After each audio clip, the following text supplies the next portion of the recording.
I know you. You're the arbiter in the murder trial. Ilasa was a friend of mine. If there's any justice in the galaxy, they'll feed Sunry to the Phyrexians. Shouldn't you be preparing for the trial? What are you doing here? Oh, really? You mean someone like you actually has some real purpose inside? Well then, what is it?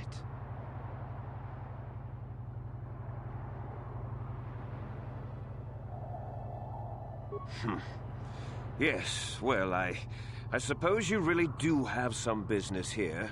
Head on in.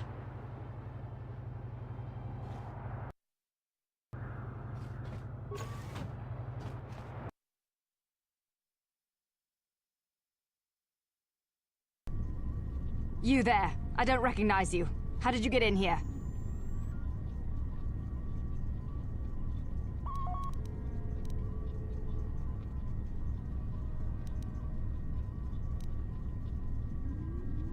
You! I don't recognize you. I know the face of every Sith on this planet. We'll get to the bottom of this. Commander Gran, report to the security desk immediately.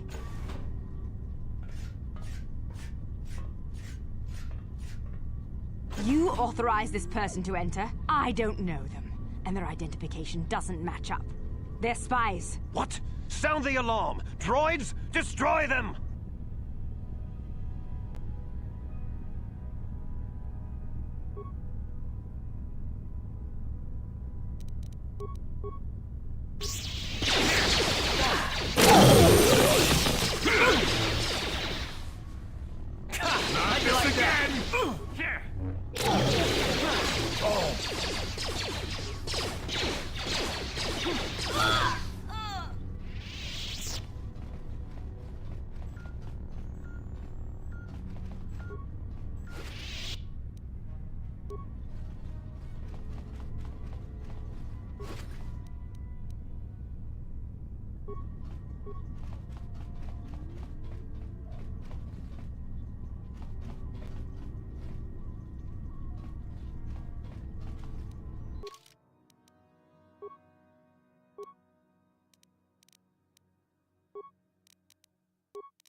You asked for this!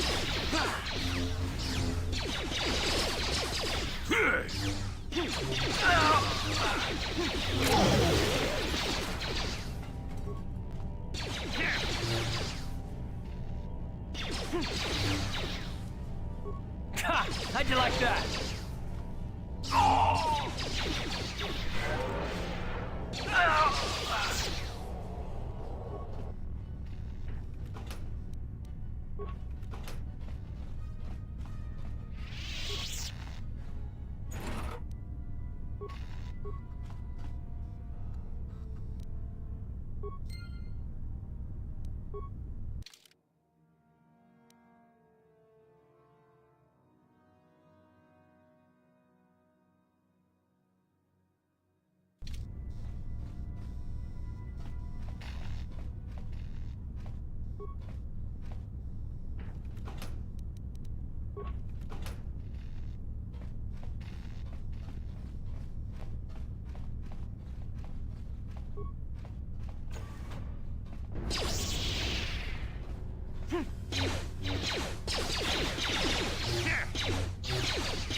get it.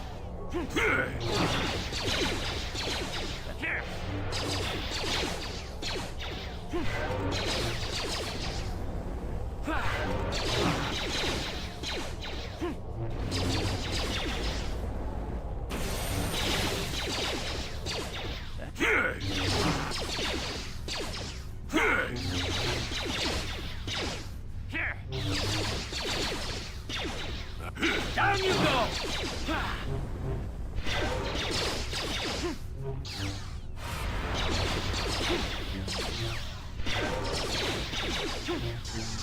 Not this again!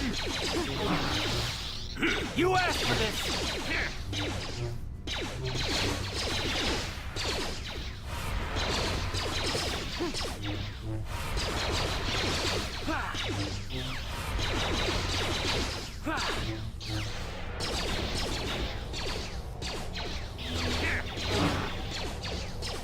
Time to rumble!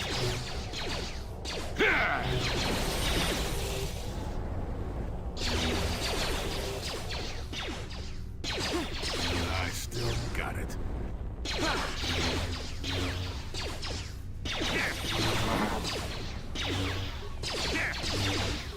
Not this again! I still got it.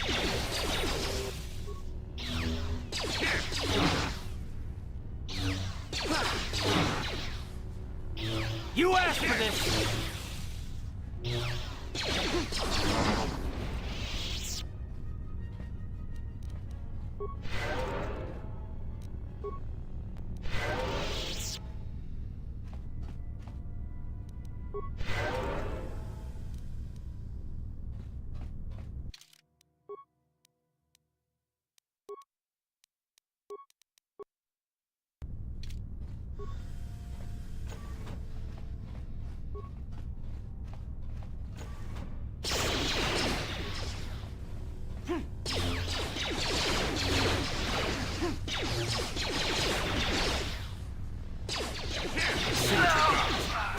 How'd you like that?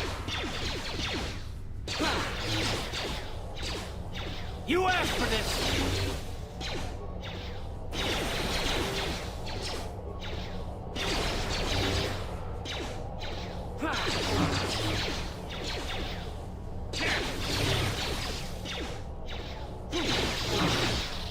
Never too old for this!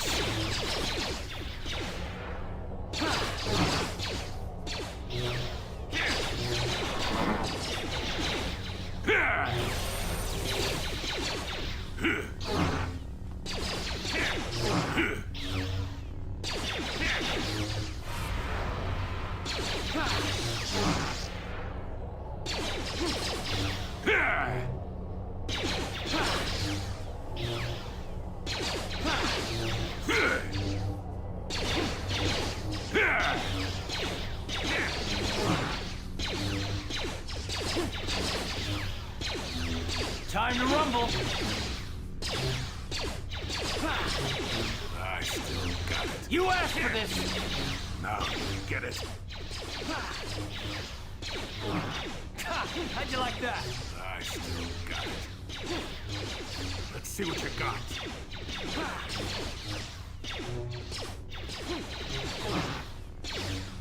Down you go!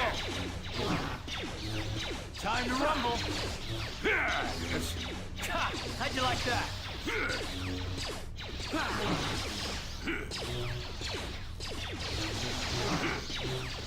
Time to rumble! That hurt, okay? Sure. Take that. You need. What?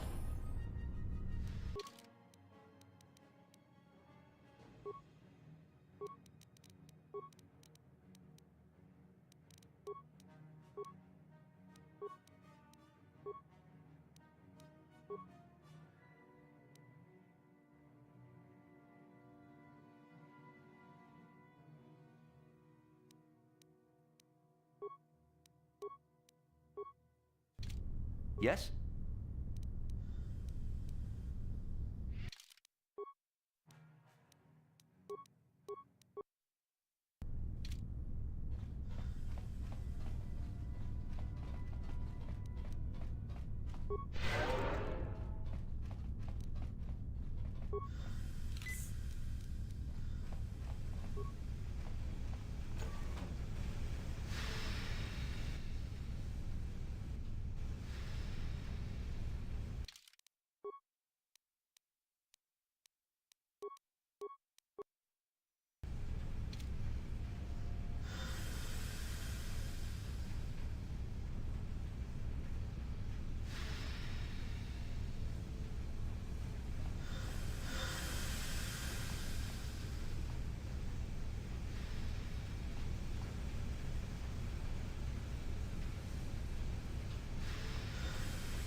What?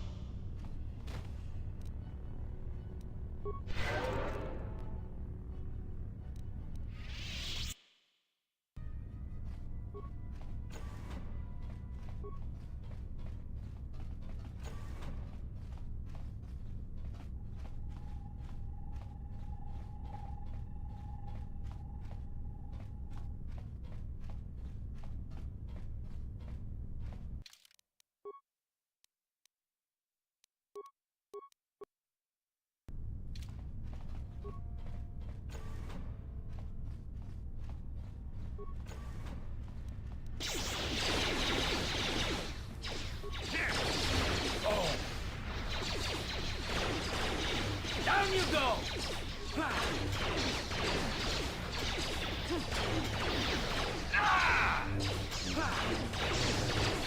How'd you like that?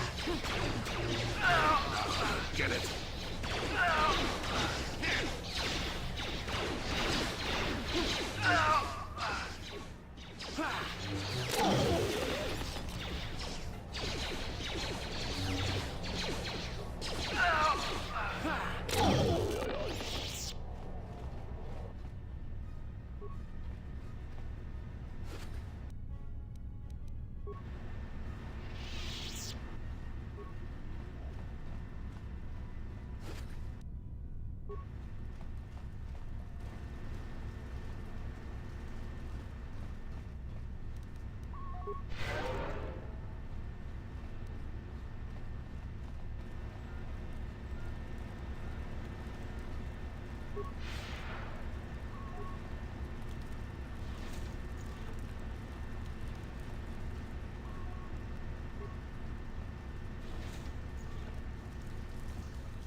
Warning, activating flow control may flood occupied chambers. Please ensure all receiving chambers are empty.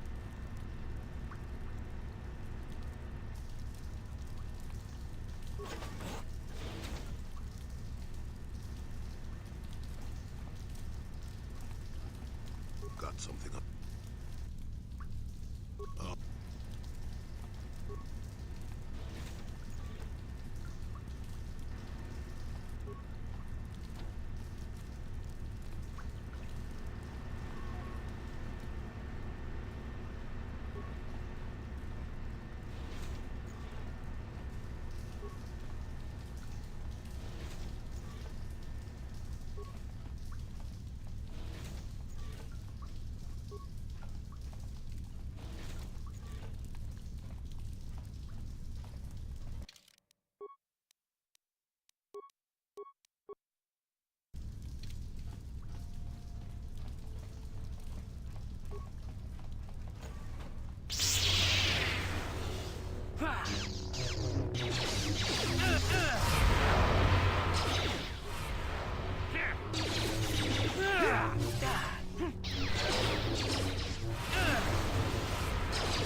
this again!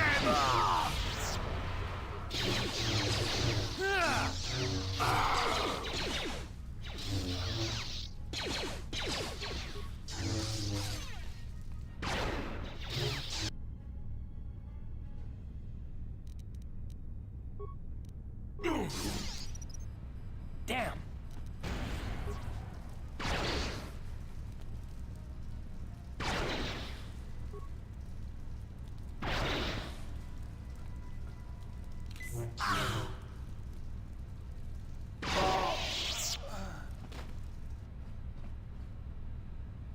Yes?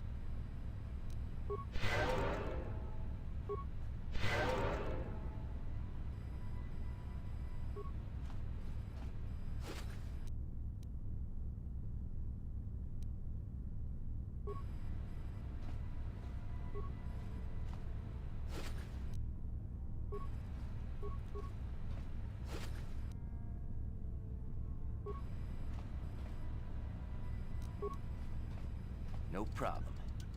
Didn't work, no problem. Didn't work.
You asked for this!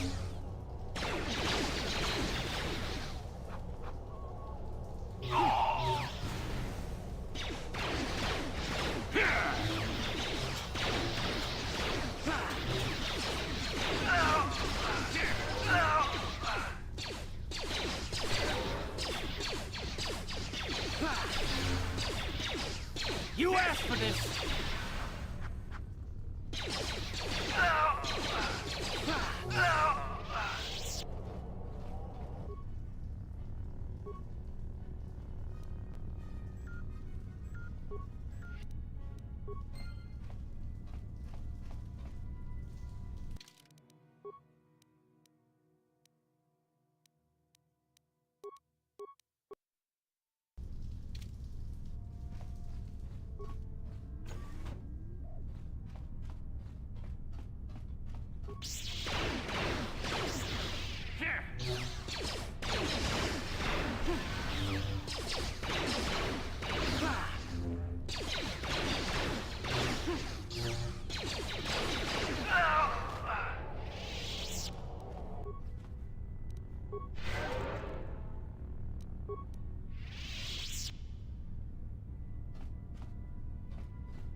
How'd you like that?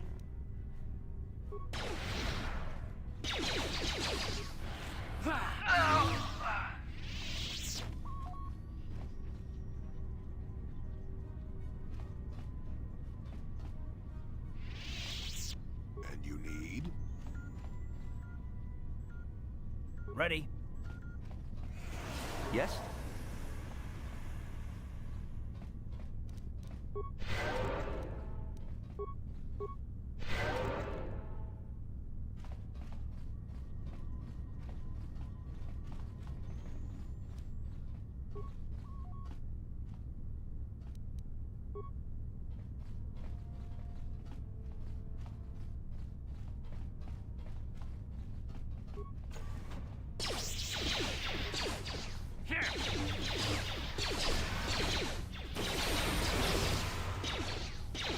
hurt, I bet. Time to rumble. That hurt, I bet. Sure. Ready. Take that! Sure. I still got it.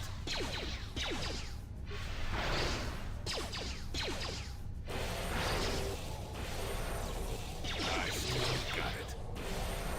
Ha! How'd you like that? Ha! How'd you like that?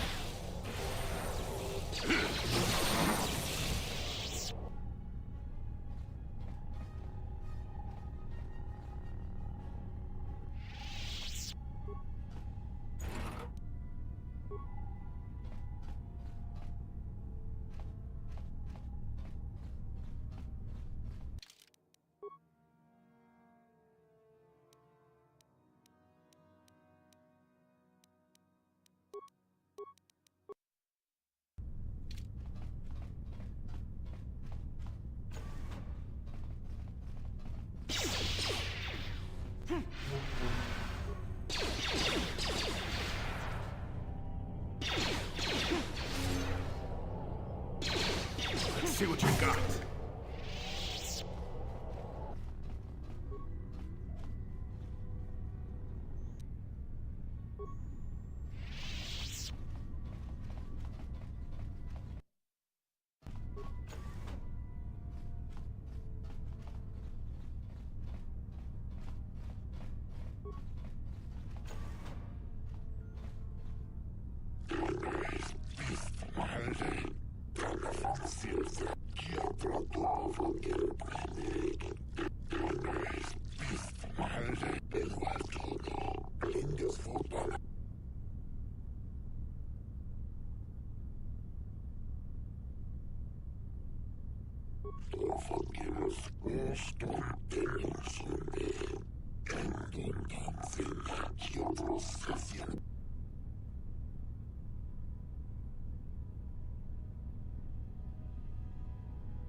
Well, great. It can't be that hard to find proof of the Sith's activities, can it?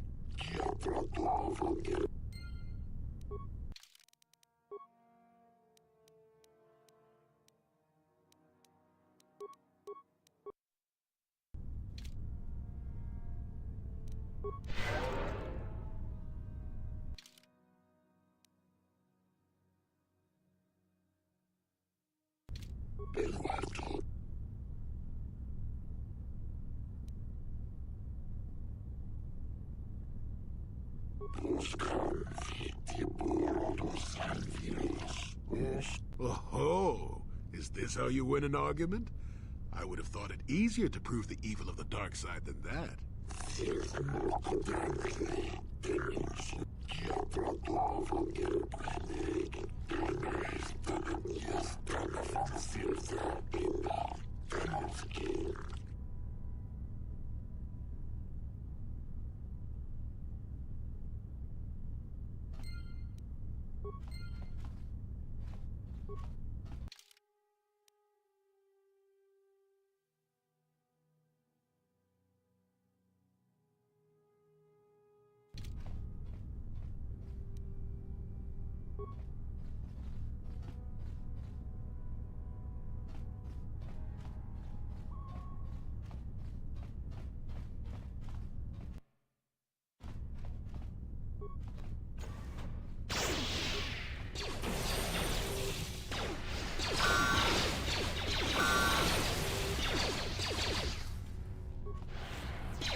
How did you get in here? Wait. I recognize you. Lord Malak was most displeased when he learned you had escaped Terrace alive. He has promised a great reward to whoever destroys you. Well, let me guess. You intend to collect this reward, right?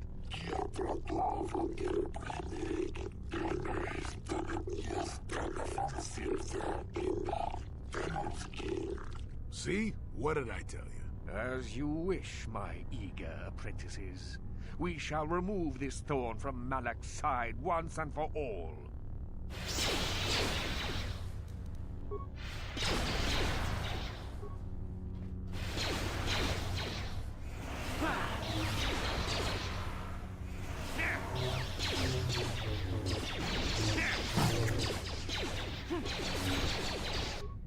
And you need... Ready? You asked for this! Let's see what you got. Yes?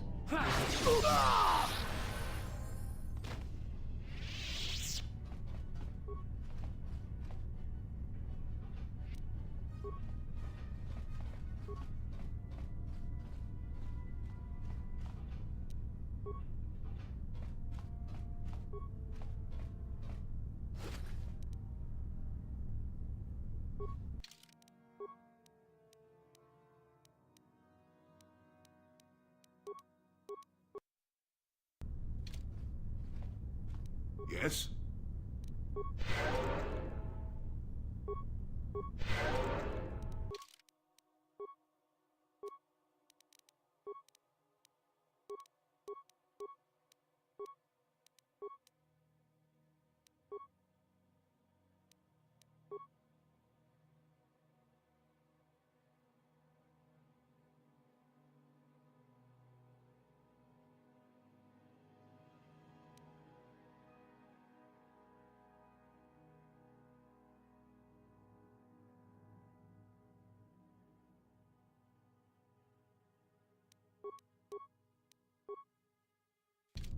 Ready? Yes?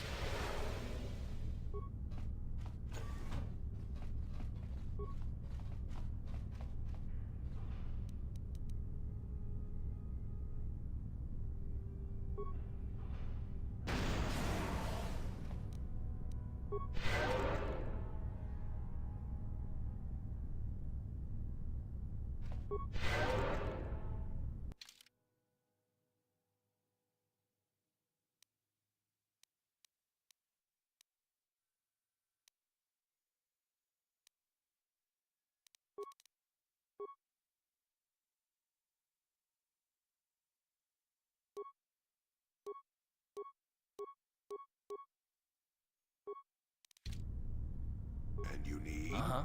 Yes?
I hear you've been appointed as Arbiter.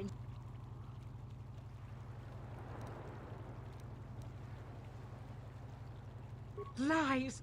It must be! I knew the Sith would never let a Republic hero get away! You must find Sunry innocent! This is all a plot to discredit the Republic! It's possible. I haven't seen Sunry since I crashed on Kashyyyk. A man can change a lot in that time. The man I knew could never have done this crime, however. Find the real evidence. That's all I ask.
Have you managed to retrieve the data from our droid in the Sith base?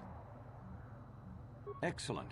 It does not appear to have been tampered with, so the Sith did not manage to copy its contents yet. And now for your information. We are not supposed to speak of this, but since you are a Jedi and we have exhausted all the other options, I think I can entrust you with this. As you know, the Republic is fighting for its very existence against the evil of the Sith Empire. As you also undoubtedly know, we're doing very poorly. We need much in the way of supplies and material to stem the tide of battle and bring us victory. Manan is the sole source of Kolto, the most powerful medical substance in the galaxy. Frankly, we need as much of it as we can get. The Selkath conservatives, with their neutrality treaties, seek to treat the Sith and the Republic equally. This includes Kolto exports, but a few more far-sighted Selkath see that if the Sith are ever allowed to win, the galaxy will be plunged into darkness, and there would be nothing to stop them from taking Manan anyway. So we made a deal.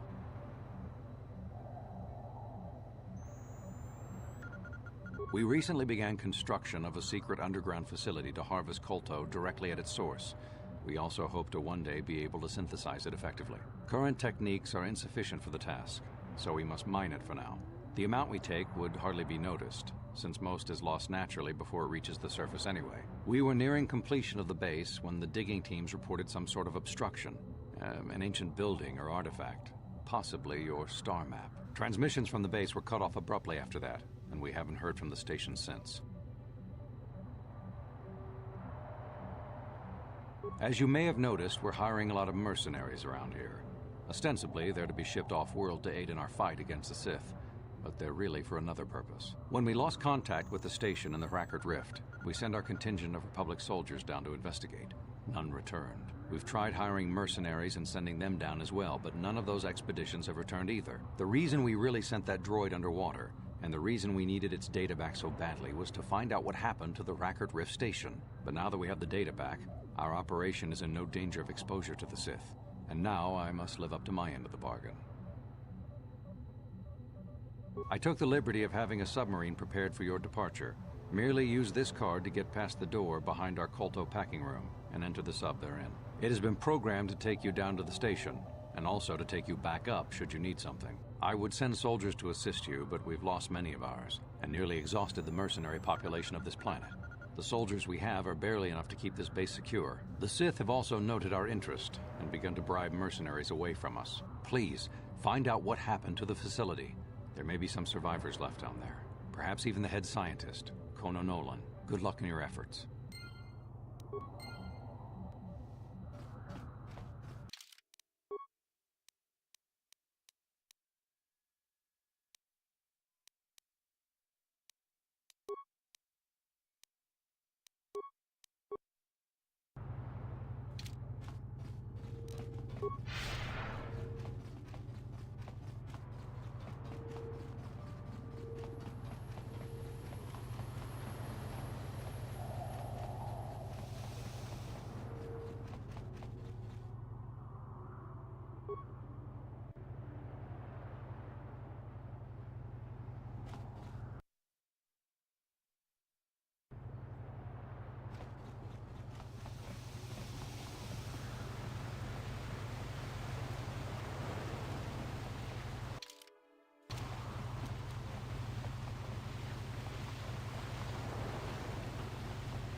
I don't believe this. I mean, Sunry should be remembered as a hero, not as a murderer. That isn't right.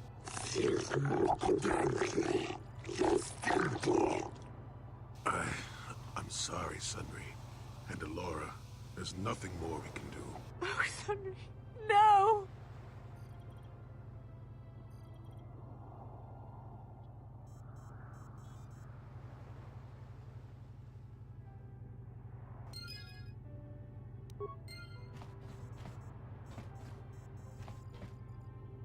Got something on your mind, dude?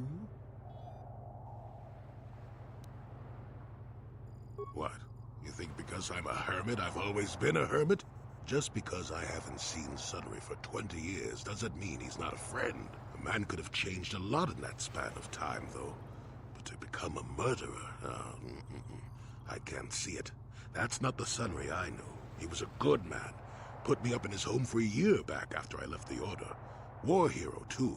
Or so I hear. I wouldn't mind helping the fellow if we can. I owe it to him. Or you can be a young monkey lizard and ignore me, I guess. I don't expect much these days. Got something on your...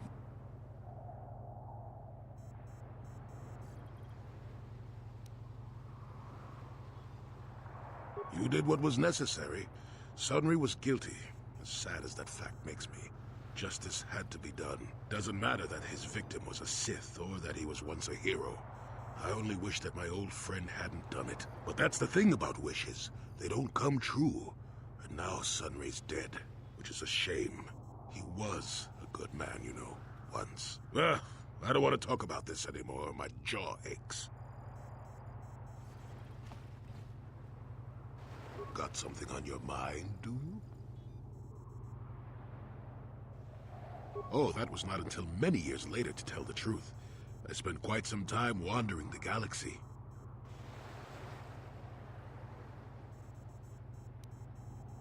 Nothing so extravagant.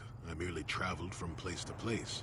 I don't even think I knew what I was searching for. It wasn't as if my travels were pleasant either. There were plenty of folks who distrusted the Jedi after the war, or worse.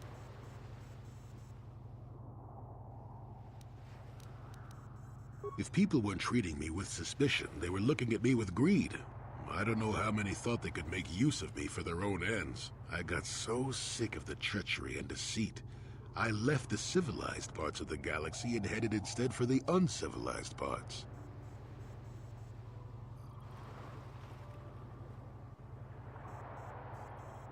Actually, I was on my way somewhere else when I crash-landed on Kashyyyk. The ship I was using was a rust bucket.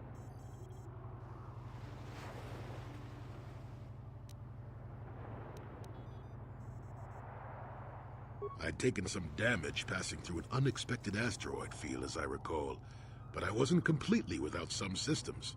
I could still guide her a bit when I crashed. It wasn't what I would call the smoothest landing, especially considering I ended up smack in the depths of the Shadowlands. But I lived.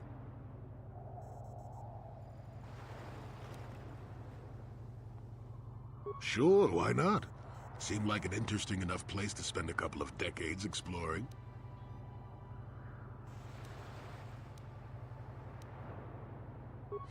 That was a challenge at first. You've seen the kind of creatures that exist down there, and you missed the really big ones. I was still able to rely on the Force to keep me safe for the most part. The rest of the trick is keeping out of the way of most of the predators. No, that's true. Still, most of the creatures grew accustomed to me, and I to them. At least none of them ever heard of a Jedi.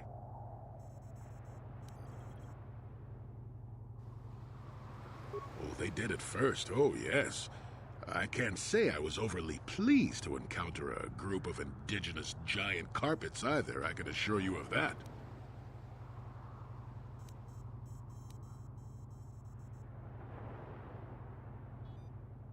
Well, that was after 2 decades of helping them. They certainly didn't trust me at first. When I could, I would assist a few young ones who would get lost in the Shadowlands or attacked unexpectedly by the wildlife. I must say, for a while there, the Wookiees actually thought I was some kind of benevolent forest god. Amusing, really.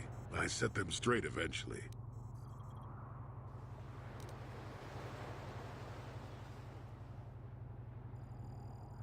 At first, when the slavers took to hunting down lone Wookiees in the fringes of the Shadowlands, I did my best to divert them. Later, when Shundar made his deal, I didn't see any point. I wasn't here to save them from their own sad follies, after all.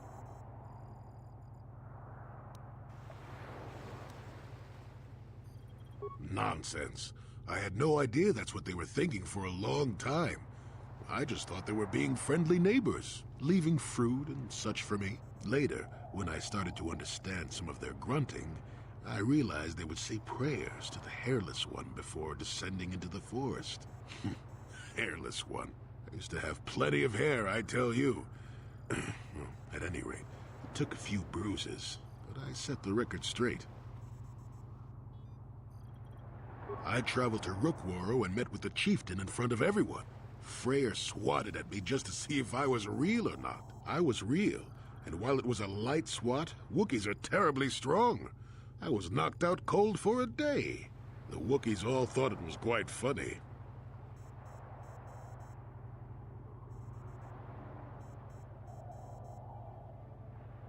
At first, when the slavers took to hunting down lone Wookiees in the fringes of the Shadowlands, I did my best to divert them. Later, when Shundar made his deal, I didn't see any point. I wasn't here to save them from their own sad follies, after all.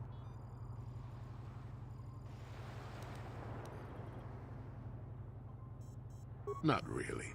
Kashyyyk is a place you can feel very small in.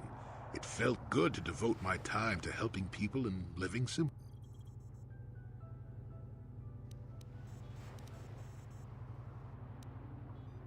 What can I say? I did it all for the Wookiees. The Wookiees? Well, okay, maybe I needed some time on a quiet and remote planet, but if you ever need a friend, an incredibly strong hairball isn't a bad call.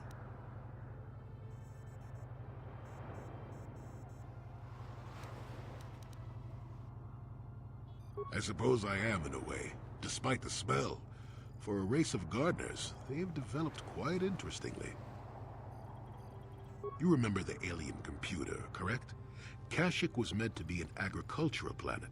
The Wookiees were made for a reason, or at least that's what I'm thinking. But I'm an old man who's had a long time to develop that opinion, so don't argue with me. At any rate, we should be moving along, don't you think?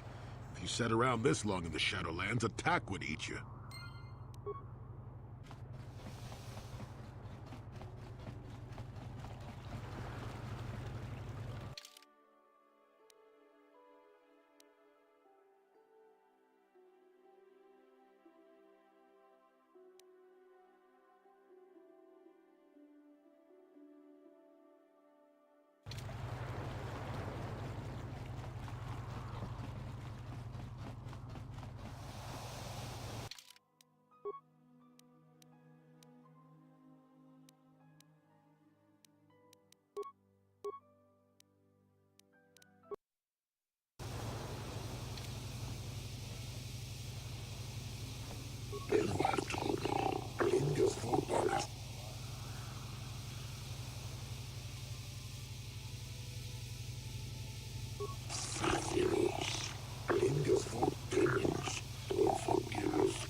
Harakert Rift is a source of Kolto?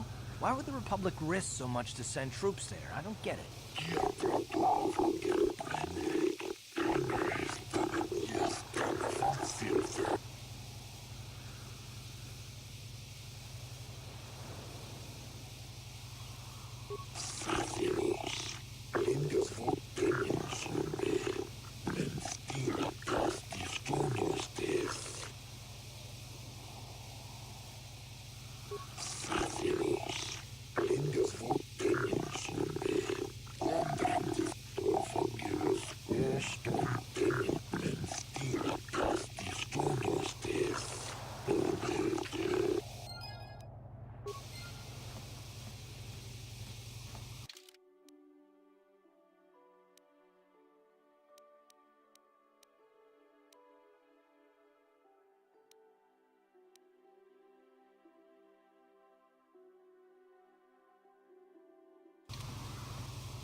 Hey, kid. That was a good thing you did there. Almost brought a tear to this old man's eye. Glad to see we're still the good guys here. Sometimes I think we forget that.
How did you get in? Did they send another submersible? Quick, we have to get out of here. We have to get away.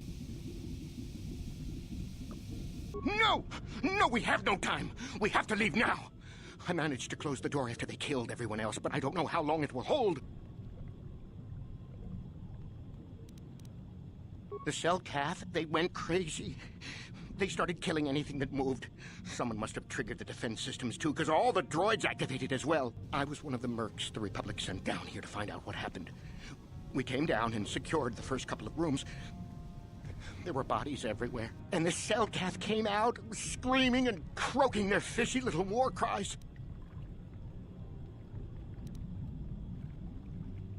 They're dead. All dead.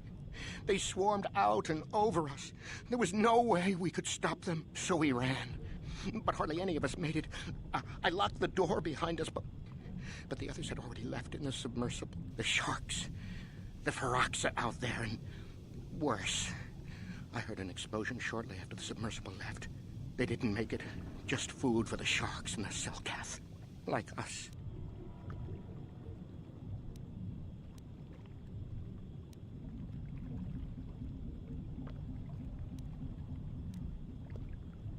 Back to the surface, yes. No!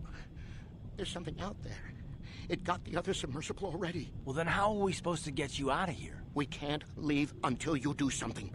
Blow up the entire station, maybe. That might distract whatever it is long enough for us to escape to the surface. But all the machinery and stuff is in the southern half, and that's been flooded.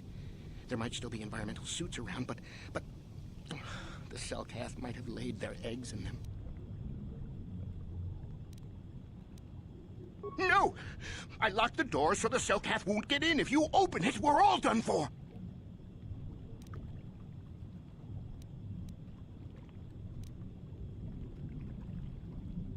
If you go in there, you're dead. You're all dead. If you want to die, then go. You won't hear me mourning for you. I'll stay here and be safe until some sort of real rescue comes.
How'd you like that?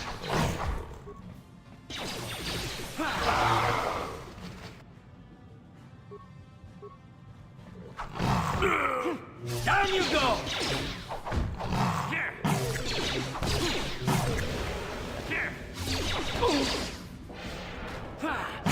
How'd you like that?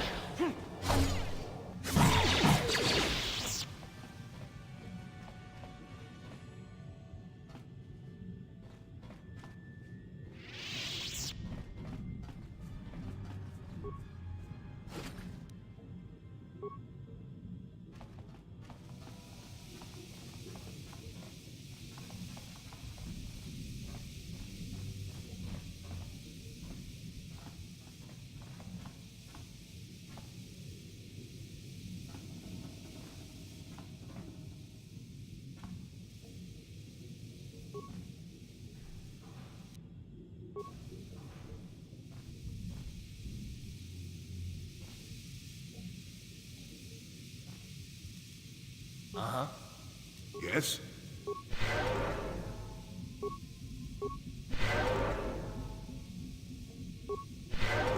Yes?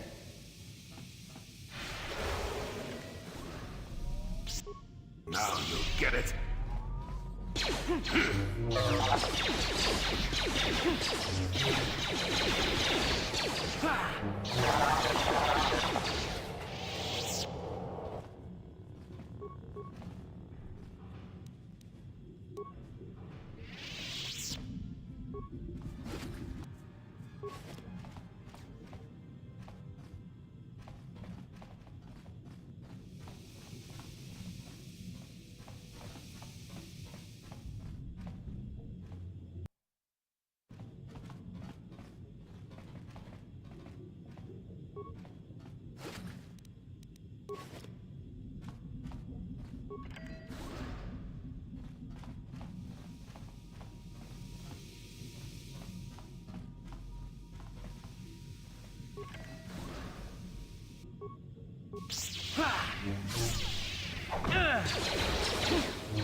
Yes?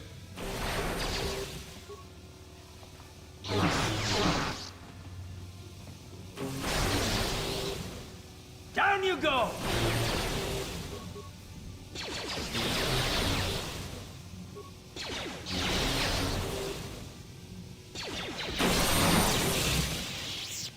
Sure.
No problem.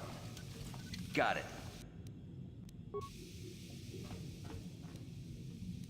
No problem. Got it.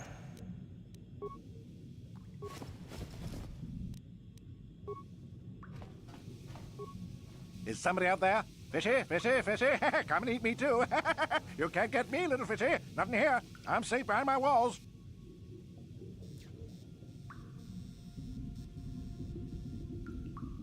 Investigate? You're just like the others. Fodder for the Selkath. Walk and fish next. Trump, trump, trump. If you can run, you might be fast food. When the Selkath went insane and started killing everybody, I locked myself in here. I'm safe in here. Nothing can hurt me in here. No fishy food for me.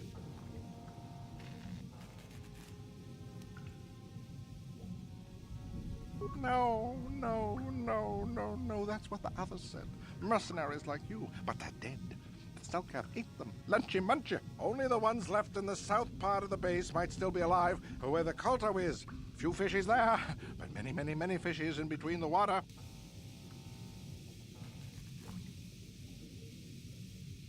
No, no, no, no. Only the one.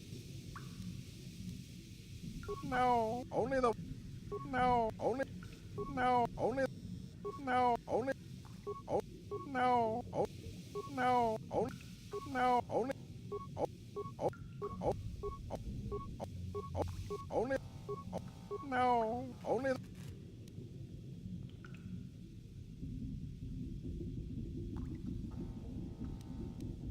Don't know. Go ask them. When the demon screamed, it shook every mind in the station. We fell to the ground but survived. Fishy fishies, though, they just got hungry. No, only... Bye-bye. Go look for fishy people. They'll chomp and bite and chomp and bite. Food for fishy. That's you.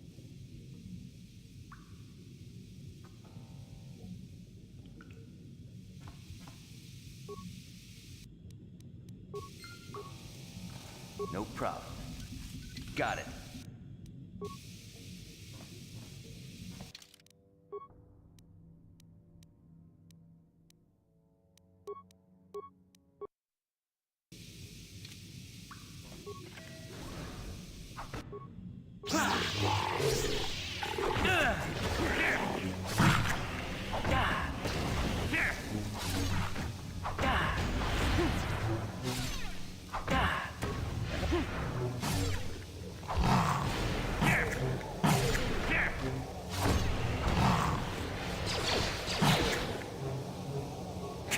How'd you like that?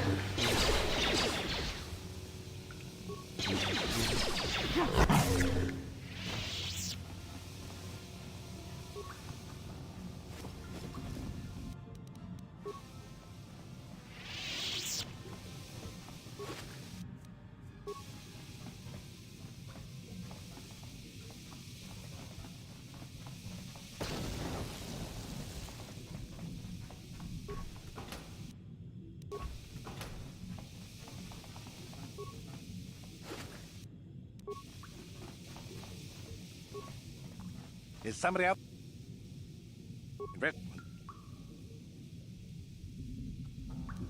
No, only...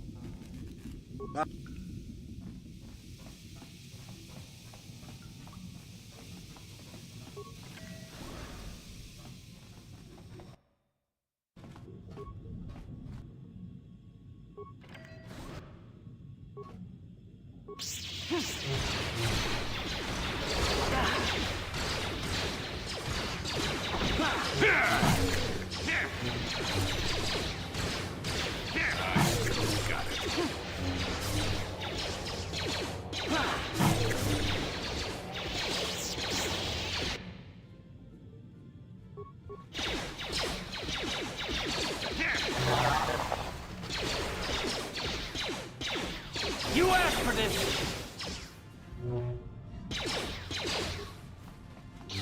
How'd you like that?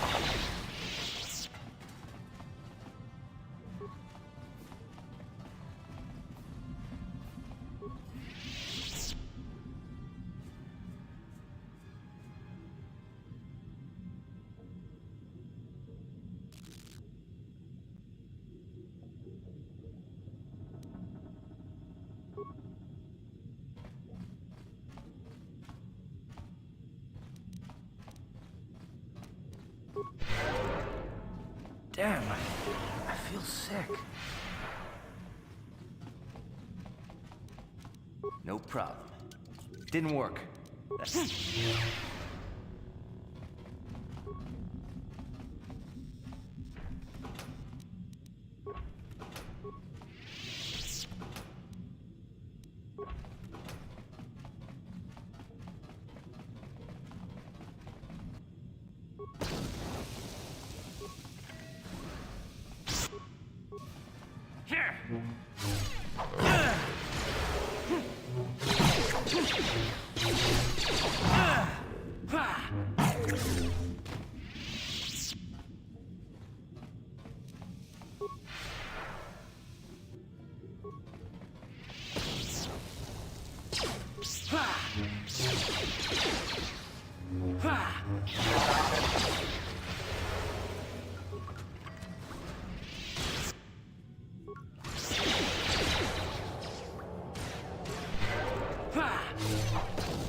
Let's go!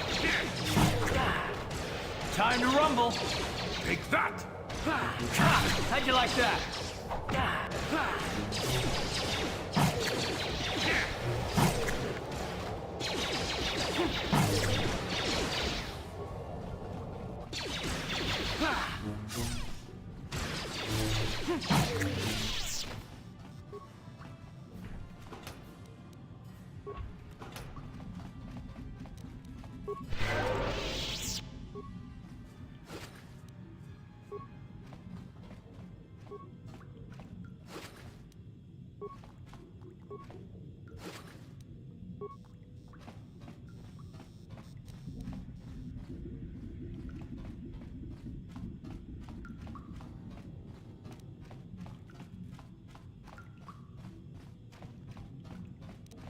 No problem.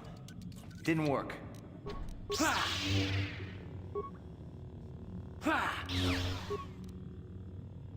Here!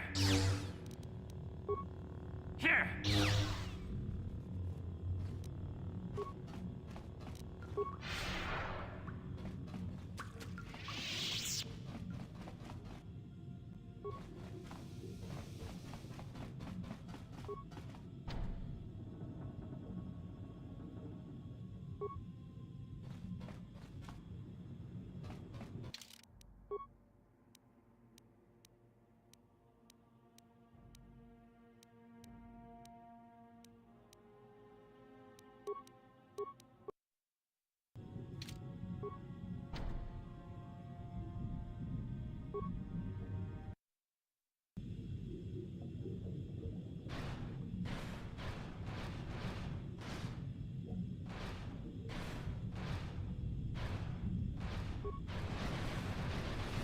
Who's there? You're not Cellcast, I can see that much. Are you another rescue crew? I'm a merc the Republic hired a couple days ago to investigate. But all we found was a bunch of insane Cellcast killing everything that moves. All my companions are dead. The Cellcast swarmed over us. There were dozens of them. And they looked wrong, somehow. Like something had changed inside them. Insane or something. Oh, I'd have gone back to the surface long ago if this complex hadn't been overrun by all those crazy Cellcasts. There's no way for me to get to the submarine docking bay.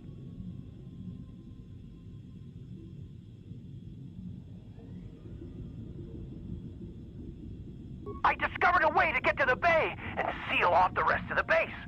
I just have to find the Kolto harvester they built on the edge of the Hrackert Rift. It's got an emergency override to open the doors to the submarine docking bay. And I could get in from the outside. I figured my only chance was to slap on an environment suit, head out onto the ocean floor, and check that harvester out for myself. Besides, it's gotta be safer out on the ocean floor than back in there with all those crazed Cellcast mutants running around looking for dinner.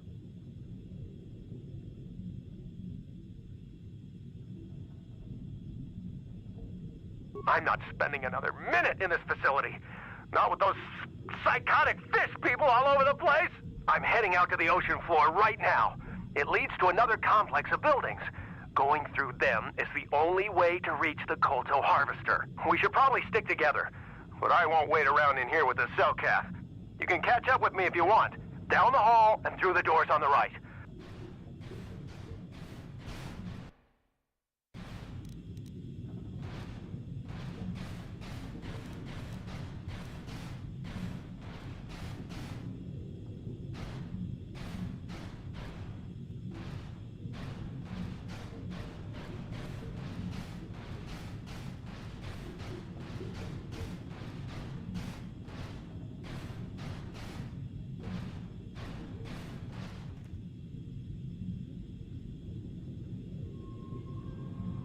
Come on, hurry up. Don't just stand there, we have to keep moving. The water is filled with... Ow! Ah!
No, you can't come in here. You'll let the Firaxa and the Selkath in. No, stay out! Stay out! I won't let you open the door for those monsters to get in. I'll stop you.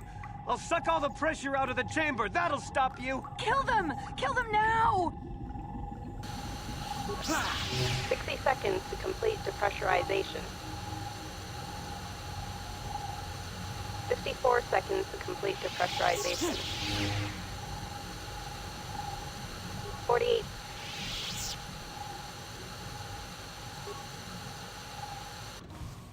No. The Firaxa will get us. No, the Selkath are coming. No! No! Ah! I'm sorry for what I did. I don't know what came over me. I just panicked when I heard someone outside the door. Please forgive me. I'm just so scared. We're both just scared. When the Selkath went crazy, I thought everyone else except me and Sammy went mad. We had a few people outside the station when it happened. The Frax and Sharks just tore them apart. It was like they were frenzied. The next thing we knew, our Selkath researchers started screaming and clawing at everything around them. My team was torn apart and eaten before my eyes. Sammy and me, I thought we were the only ones left. We heard the Selkath outside the doors every once in a while, and strange noises echoing through the base. We thought everyone was dead. Dead or insane. I must have been hysterical. I don't know what I can say. I truly apologize for the horrible mistake I was making. I'm Kono Nolan, and this is Sammy. We were scientists working here on the Harakard Rift project.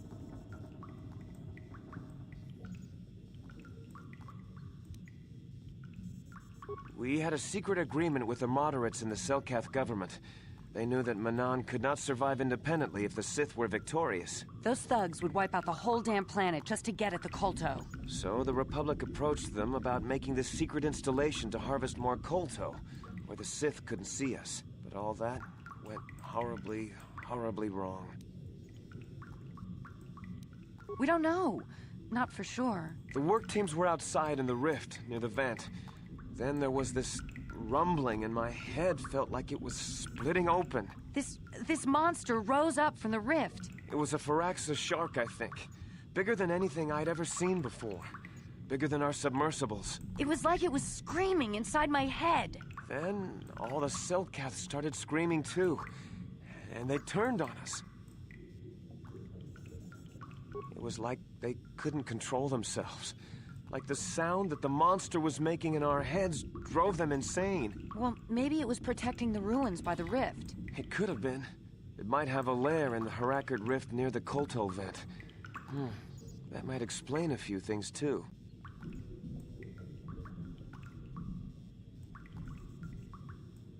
Like why it reacted so violently when our construction efforts got closer to the vent. And also, why it's so large. It must be feeding off the Kolto. Would have to be ancient indeed for it to reach that size. With Kolto as a food source... And all those other Firaxan sharks? Those might be its offspring. Which would be why they all swarmed when it called out to them. Children coming to protect their mother.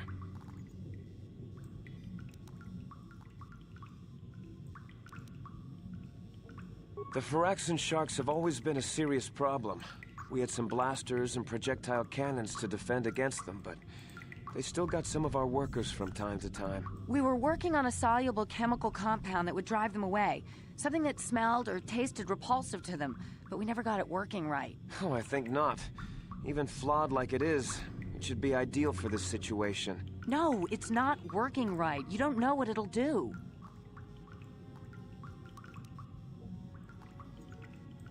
The repellent we made was supposed to drive Firaxan sharks away, but we never got very far in its development. The one we tested instead was violently toxic to them, rupturing their outer skin in seconds and preventing them from drawing oxygen from the water by clogging their intakes. Which is exactly what we need in this situation.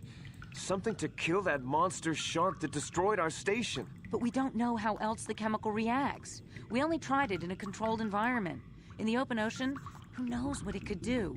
It could even affect the Kolto. We know exactly what it'll do. It'll kill the shark. That's what we designed it to do.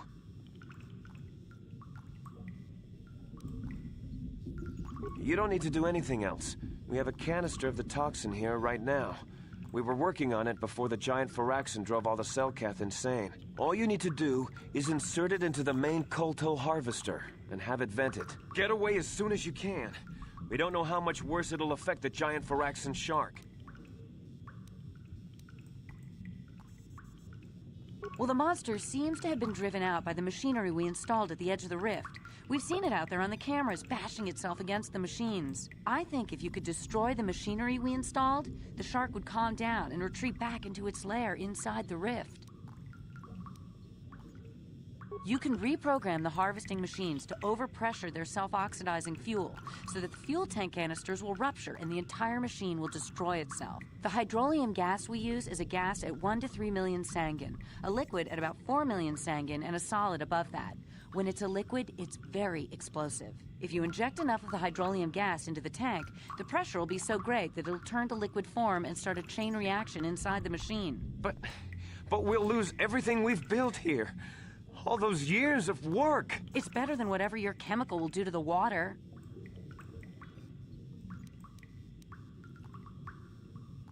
Good. Destroying the machinery will be better in the long run. We can't risk damaging the environment or the Kolto. You'll have to break into the computer on the harvesting machine and fiddle with the fuel injectors to get the tank pressure up to the point where the hydrolium will liquid. Once the machinery is gone, the shark should leave. That won't work and you know it. We have to vent the toxin from the harvesting machine. Once the shark is dead, we can get back to mining the Kolto. You know what you have to do. I just hope you make the right choice.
We saw what you did out there on the cameras. Destroying the machinery was the right thing to do for everyone. That creature, the giant Firaxan shark, the guardian of the Kolto or whatever it was, seems to have calmed down a lot. It may even be safe to go outside now, but we'll stay here and wait for the Republic rescue crews. Thank you for not making a huge mistake. I saw what happened on the camera, and I can't believe what you did. How could you willfully destroy the Kolto harvesting machinery? That'll set us back years. I'll have you know that when we get back to the surface, I'll have the Republic do a full inquiry into your actions. Now go back to the surface and get the Republic to send a real rescue team down for us.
I think I've been poisoned.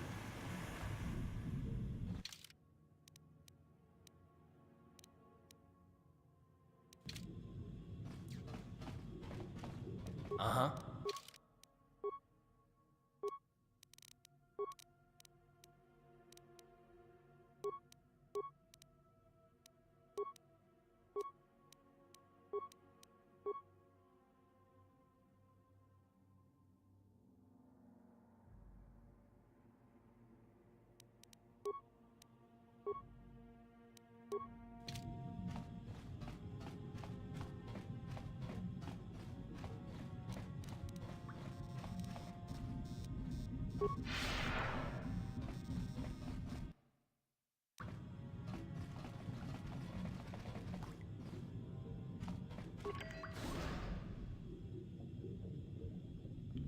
At last, my search is over. I was beginning to fear someone else had killed you and deprived me of the pleasure you may have defeated the pathetic bounty hunter my master sent after you. But you are no match for me. I have studied at the foot of the Dark Lord himself. Do you think those Republic subs are the only way to reach the ocean floor? Malak and Revan found a way down here long before the Rackard station was built. I acquired a ship and followed the same route Revan and my master used on their own journey. Then it was simply a matter of waiting for you to return for the star map.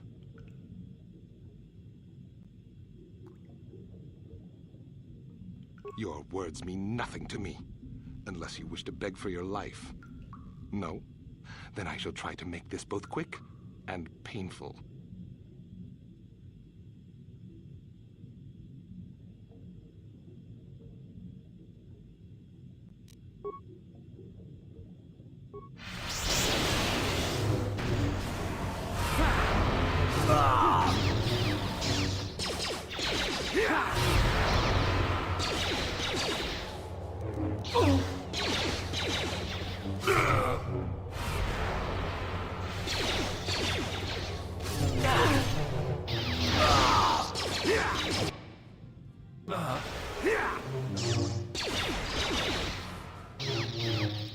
How'd you like that?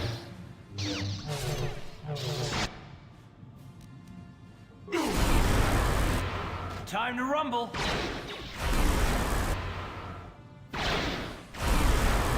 Ha! How'd you like that?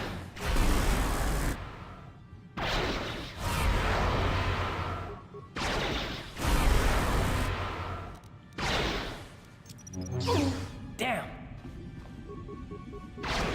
Oh.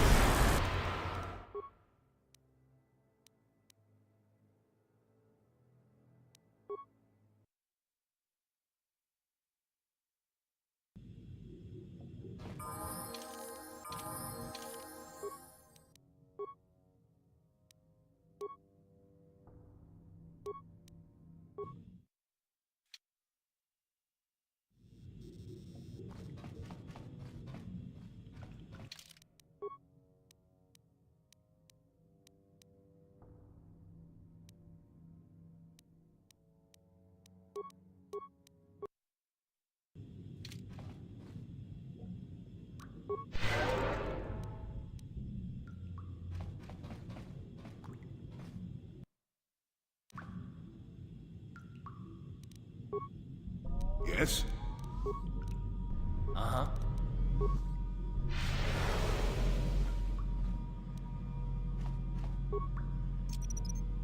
One nasty surprise. Check.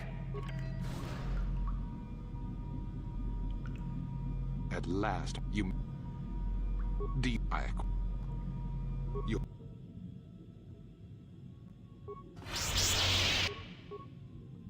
Yes?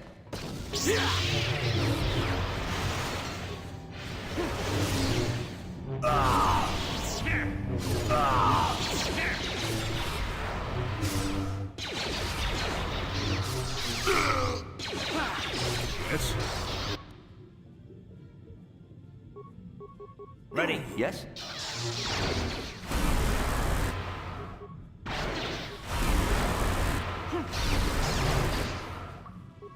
Down you go! What?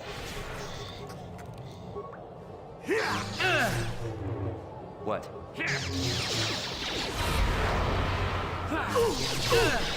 What? One nasty surprise. Check. Damn. Oh.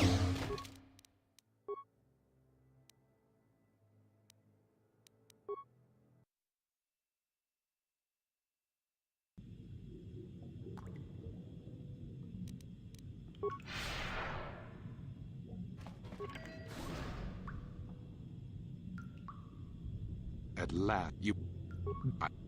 You...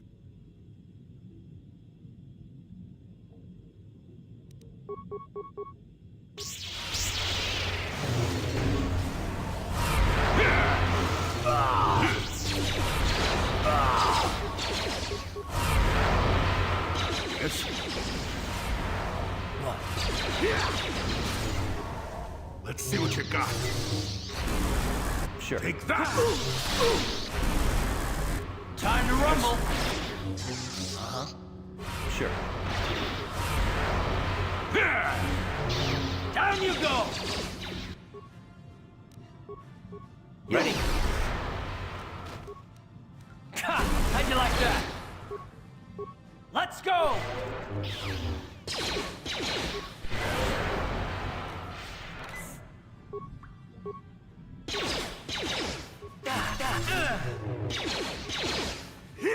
Ready? You asked for this! You asked for this!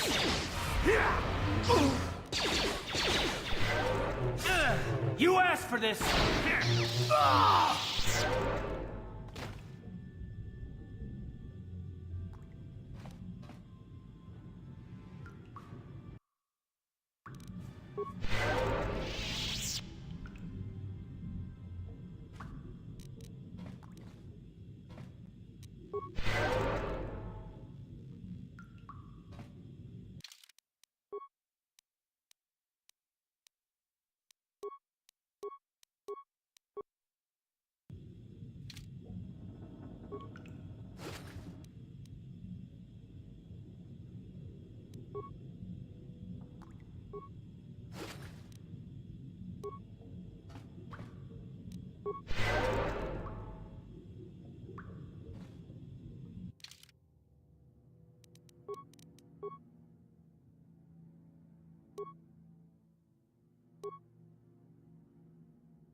You've returned. I was beginning to fear that you too might have been lost. Did you find out what had happened down there at the facility? Insane. What did they do? And why?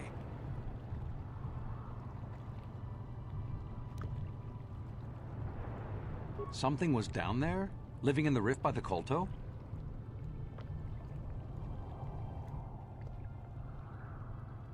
That's horrible. The entire operation wasted by a disaster we could never in 1,000 years have foreseen. What has happened to the facility itself? Were there any survivors?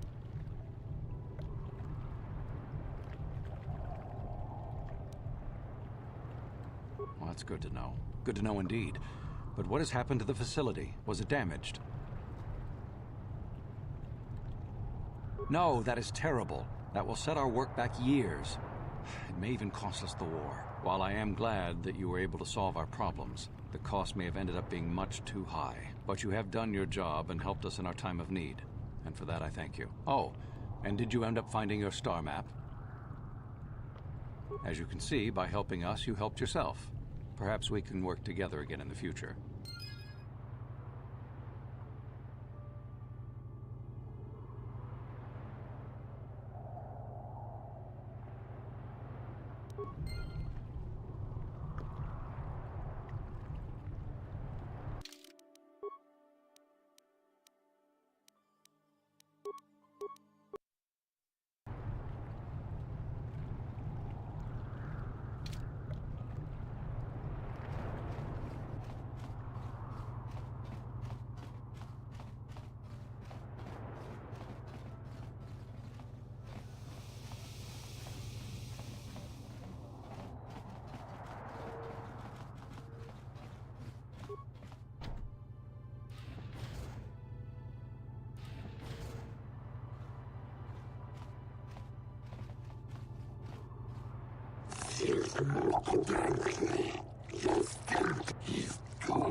Got something on your mind? Are we back to that again?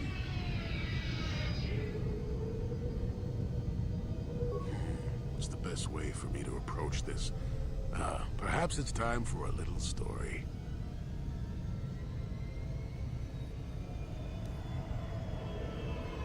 You just keep quiet there, you. Had to put up with all your busybody questions, haven't I? Well, now you listen to a story, damn it. Now, where was I? Oh, yes, the story. You almost made me forget about it. Nice try, but I'm not that old just yet. Now then, a young man sees a terribly venomous snake in his small village. Nervous, he watches the snake carefully until it leaves. The young man follows the snake into the forest. He clears the branches out of its path and helps it over obstacles. He even works to keep it fed. Shush! Many nights pass, and still the young man continues to follow the snake. He even follows it into the sands of the great desert. In the desert, the snake eventually grows hungry. It turns and bites the young man, its poison quickly working its way into his system. Finally, curious, the snake looks at the boy as he lays dying and asks, "Why were you foolish enough to follow me all the way out into the desert?" The boy looks back and replies, "Did I follow you? I thought I was leading you away from everyone else." And then he died. Well, now, that's what I wanted to see for myself.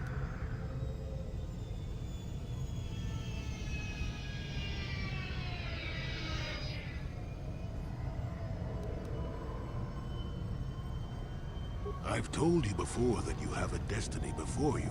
This does not mean, however, that your future is already written. They are not the same thing. You have the choice of which direction you take your destiny in. More than engine-sucking Andor, certainly. But even he had a choice. So far, you've chosen to take the lighter path. Can you stay that course, even through the challenges ahead? We'll have to wait and see. I'm not here to judge you or tell you which path to take. I'm here ready to offer you my help, should you ask for it. I do that because I think it's important. More important than remaining in my home and pretending the galaxy doesn't exist. That's why I'm here. I'm rather glad I came too, really. You're a fine young lad.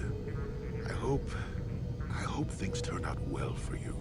Now then, I've chatted enough for one lifetime. Let's get this show on the road, shall we?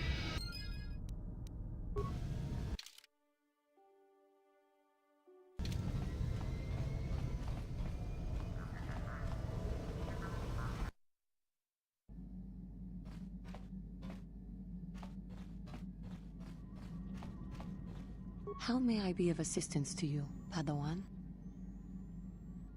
What is it you would like to speak to me about? Well, I mentioned before that my parents had fled to Taris.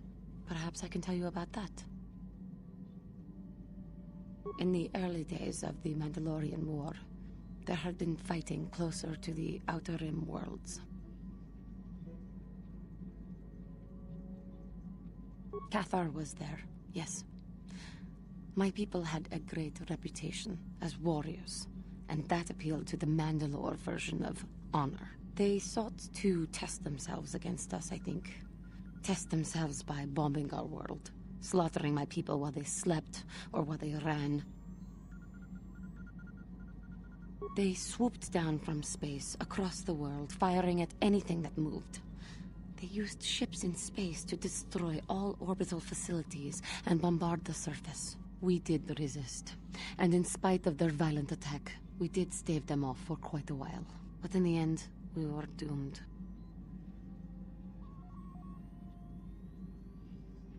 We were not members of the Republic.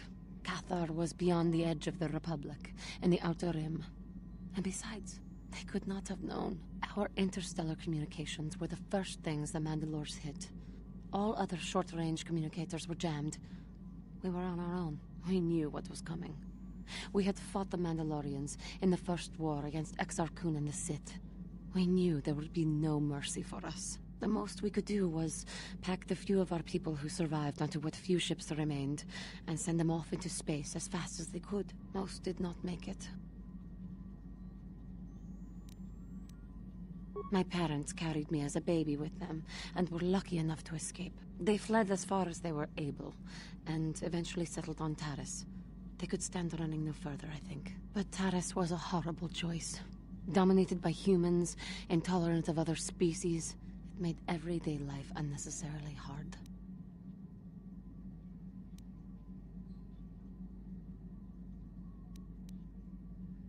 My father turned to stimulants. He spent much of his time in local bars and dives. But we are warriors. It runs through our blood. And when he was on stims, he became foolish. He let his warrior nature get the best of him. So he would get intoxicated, and he would fight. And finally, one day, he would die.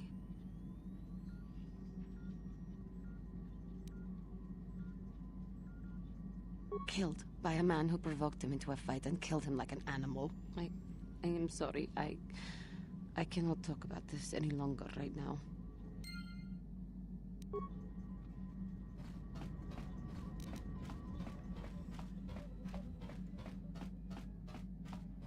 Yeah, what do you want? I think I'll tell you a bit about the recent war we had with the Republic. That might be more familiar to you. The one where Jedi Revan beat my people. We started by conquering worlds outside the Republic. We did it quietly, so the Republic wouldn't really know what was going on until it was too late. When we finally did hit the Republic worlds, they had no idea we were coming. We came in through 3 invasion corridors in adjacent sectors. Anyone who put up a fight, or wouldn't fight, was crushed. We raised whole worlds trying to provoke the Republic into fighting us. I don't particularly enjoy wiping out worlds for its own sake, but the cowardly tactics the Republic defenders used left us little choice. Hiding in the homes of civilians, using families as shields, thinking we would not use appropriate force on their bases inside major cities. They underestimated our resolve, and what measures are acceptable in war. Those who cannot defend themselves should not be around those who can in battle. If annihilating a city is the kind of power it takes to overwhelm a Republic shield device, then that's what we did. Necessary force to destroy all opposition.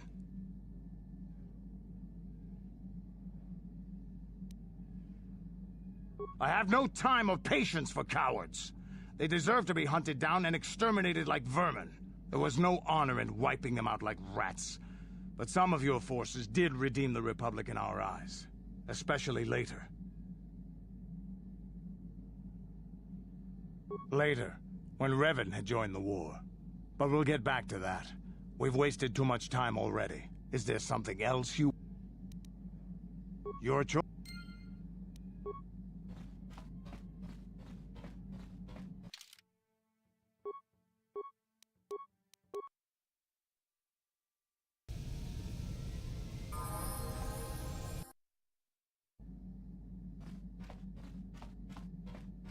Yeah, what do you...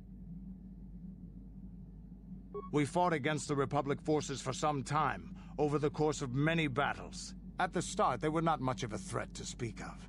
But once the Jedi Revan took charge, things began to turn against us. The Republic fleets began to use more than just basic tactics. Feints, counterattacks, mass deceptions. Revan was a genius on the field. Revan abandoned worlds of their defenders so that others would be too fortified to strike, and was willing to make sacrifices in order to advance goals. And in the end, Revan proved too much for us.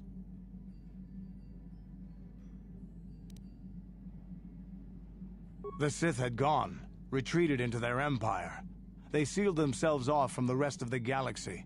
We thought it would be centuries before they'd come back. It's amazing that they could rebuild their fleet so fast.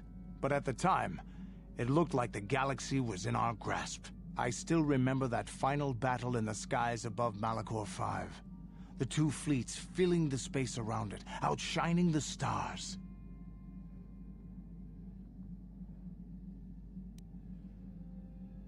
It was not your ships, or your men, or your vaunted fight for freedom that won this, the final battle of the war. It was by the actions of one person, the Jedi Revan, that you prevailed. His strategies and tactics defeated the best of us. Even Mandalore himself was taken aback by the ferocity of his attacks, the tenacity of his defenses, and the subtleties of his plans. He fought us to a standstill, and then began pushing back. We really didn't have a chance.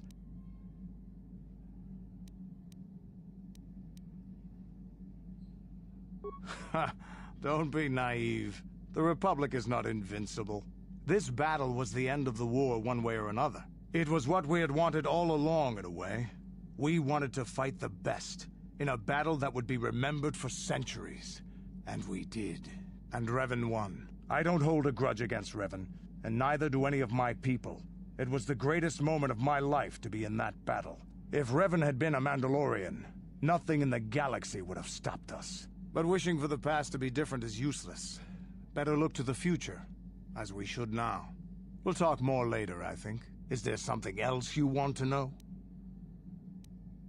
Your choice.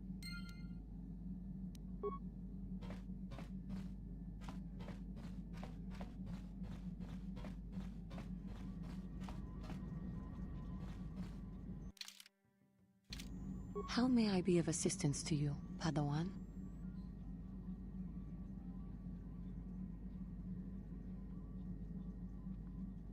What is it you would... After my father died, my mother was left to support me alone. A single non-human woman, living in one of the worst, most violent slums on Taris. It was not easy for her. When my father was killed, it seemed that something in her began to die as well. She worked. She worked as hard as she was able. But over time, she began to waste away. I later learned that she was unable to get enough money to feed both of us, and had to start borrowing from the exchange, a band of cutthroats and smugglers. But even that was not enough. She hid what she was doing from me. She gave most of her food to me so that I would be strong, but she herself was suffering deeply from it. In the end, she could go on no longer, and collapsed at the cantina where she worked one day.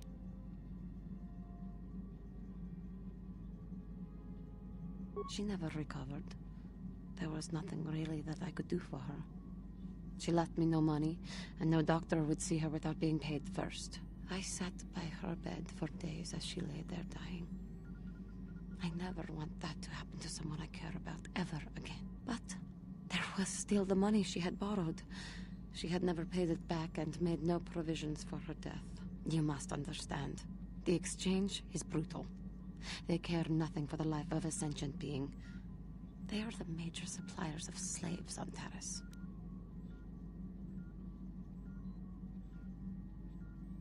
They thought it would be appropriate that, with my mother owing them money, the debt should be passed on to me. And with no way to pay, they took me by force. You have no idea what it is like to be bound like a beast and treated as such. It was the worst time of my life. They treated me like livestock. They were waiting for a buyer to give them some credits for me when the Jedi came to fight the Mandalorians.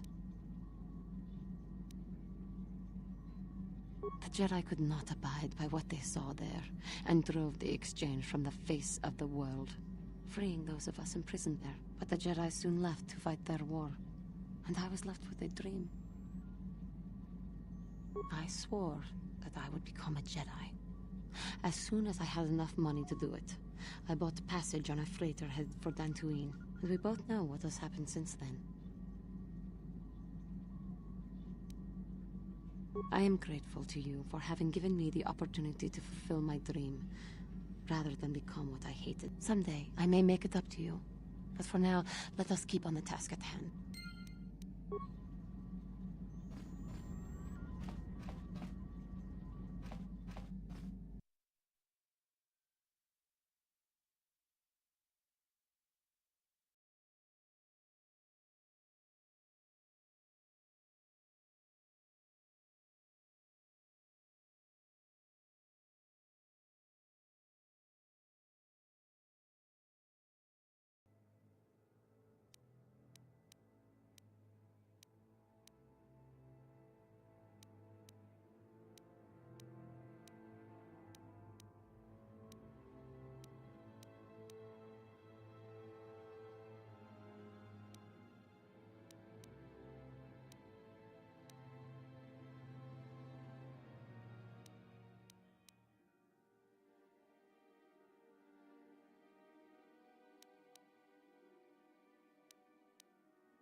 sorry. Got something. Huh?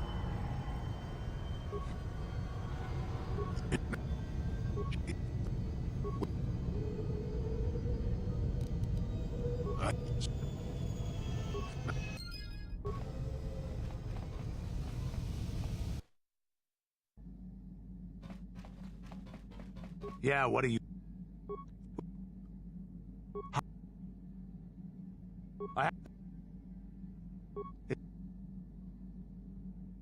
You're...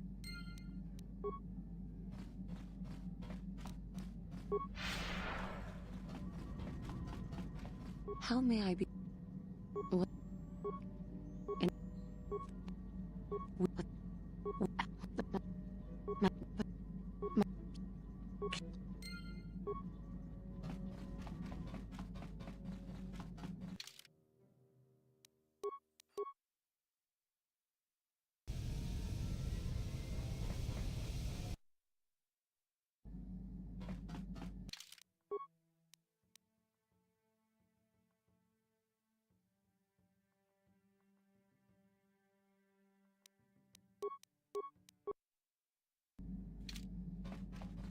Yeah, what are you...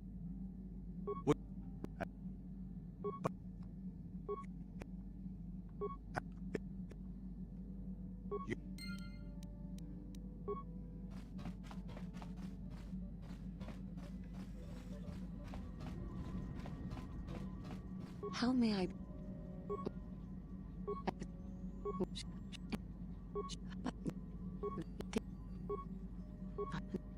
I am...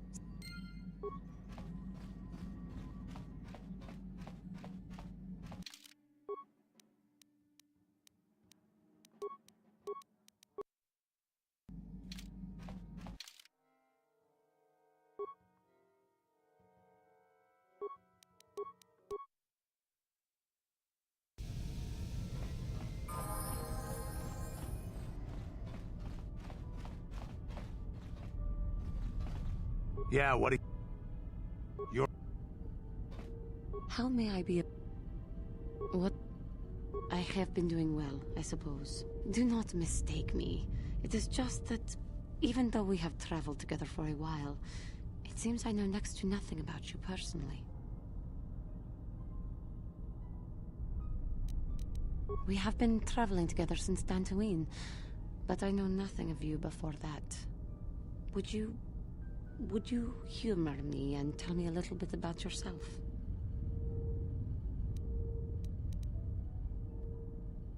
Your job, your childhood, your life? I am sorry if I am making you uncomfortable. I will fully understand if you choose not to answer. I greatly appreciate your taking the time to talk to me. How did you come to be on Dantooine? Besides the obvious, of course.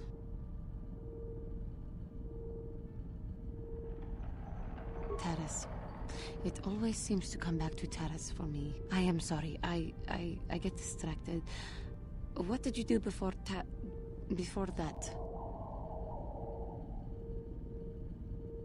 A life in the army. Not my career of choice, though. We Cathar cannot seem to adjust to regimented organizations like the military. But I have heard that it appeals to males of your species. Fighting? Defending? That is what we as Jedi seem to be called upon to do. Perhaps we are not as unalike as I had previously thought. But again, I seem to be wasting your time with my carrying on. I apologize.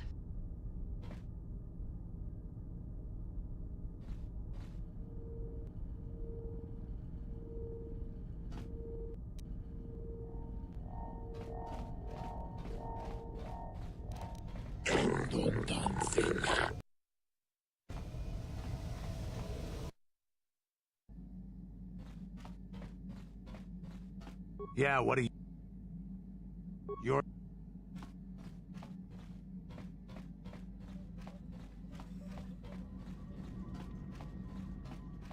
I have been thinking of how far I had fallen, and how you exemplify the code of the Jedi. I find myself ashamed. That I had so easily fallen to the dark side. that I could convince myself that by injuring my master, I became a great force of evil in the galaxy for my pride, my hubris, for the inner rage that all of my species feels. Sometimes I wish that I had not been born this way. I am sorry. I start to talk thinking about how you stay strong to the path of virtue and justice, and I find myself whining again about my own inadequacies. The Council would be proud to see that you had learned your lessons so well. How may I... What...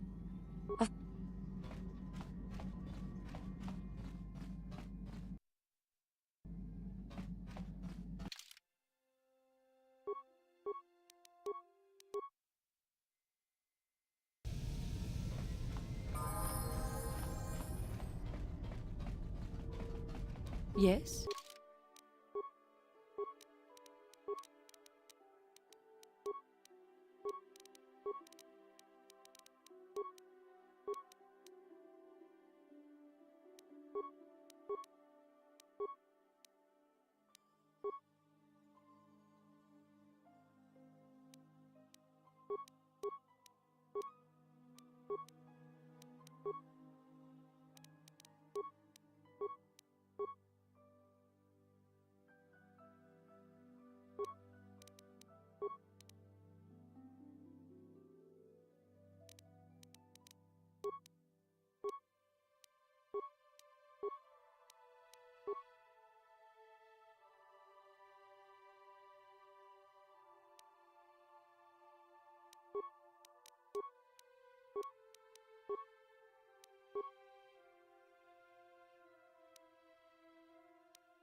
Your wish?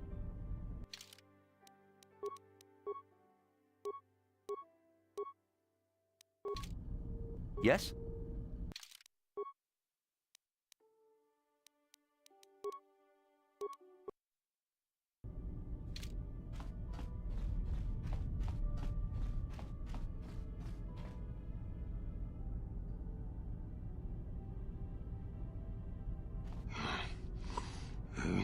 What the hell is your kind doing here? Bad enough I have to deal with all these other idiots, but now there's a stinking Cathar on this world too? I have as much right to be here as you do, sir.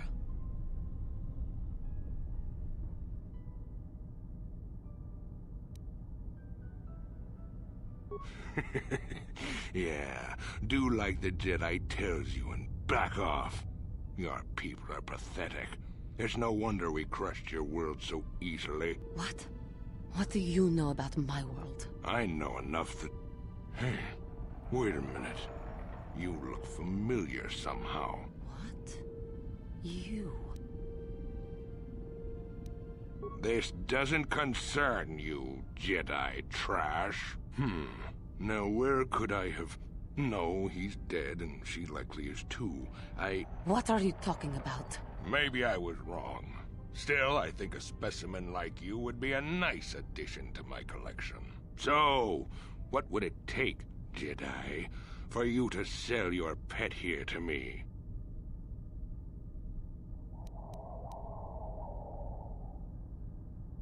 Now don't be so selfish. We both know Cathar aren't real people anyway. The females make amusing pets, but the males should be put down like the animals they are. I remember one time on Taris. What? What did you say?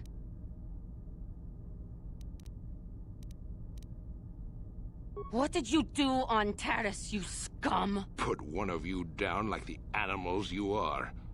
So easy. Then I saw one of the females on the auction block. But those darn Jedi. It was you. What? Me? Oh, now I recognize where I've seen that face before. You were the little Cathar I was going to purchase. But those Jedi came and stole my pet away from me.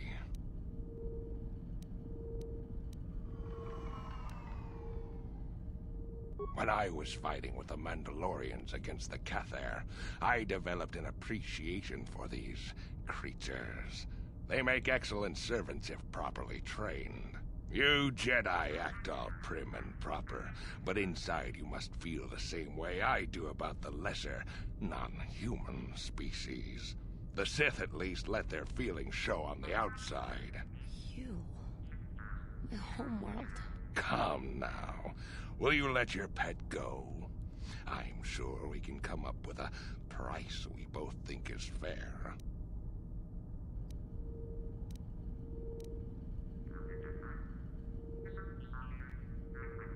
And I will see you dead for what you have done to my people!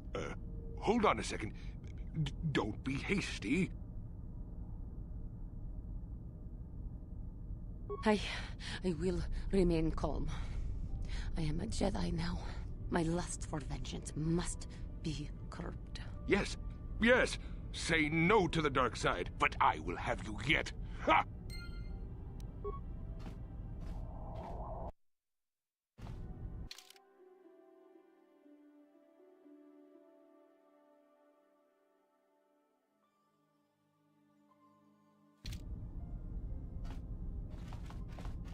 My Cathar blood seethes at the thought of that man still running free. I cannot stand still while I think about it, but I will not give in to the dark side either. He will pay for his crimes, though. He will most likely be following us. Me. If we could find him first, then he may not be able to set in motion whatever he has in store for us.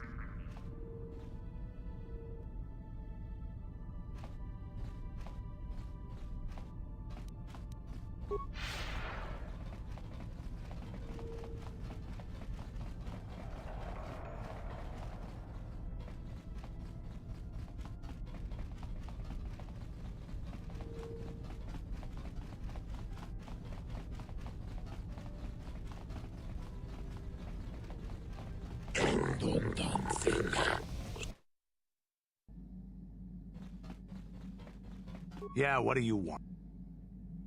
You're...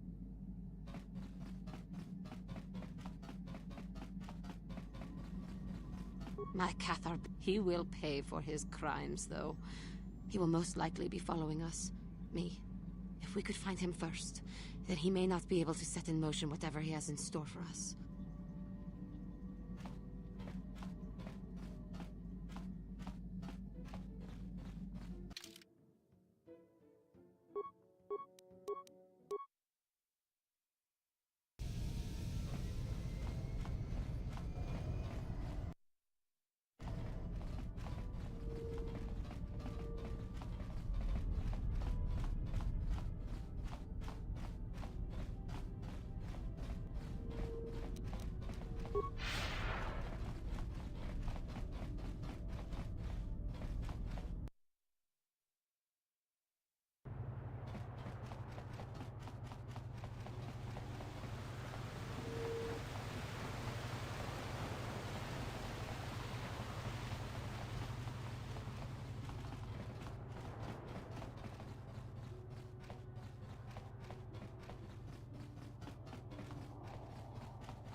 There she is.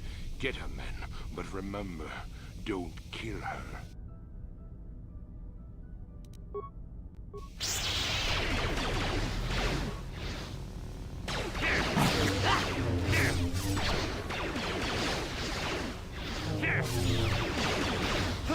I will be your doom! I will be your doom!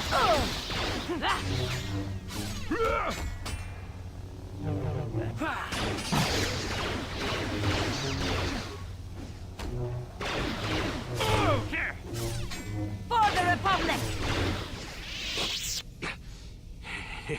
You seem to have defeated me, Cathar worm. But I'll have the last laugh in the end. What do you mean?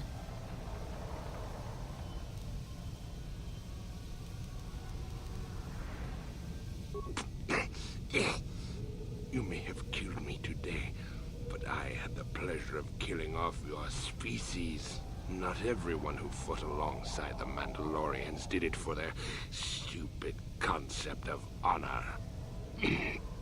Some of us just did it for the pleasure. The pleasure of seeing your world burn. You animal! You wretch! But I'm beyond your petty vengeance now, girl. You can never have your revenge.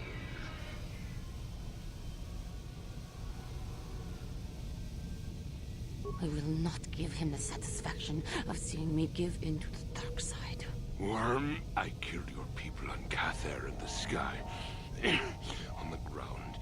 In their homes. I hunted them down like the animals they were. Just to see them burn. But the treacherous beasts fought back and left me with injuries that meant I could never fight again. Or so they thought.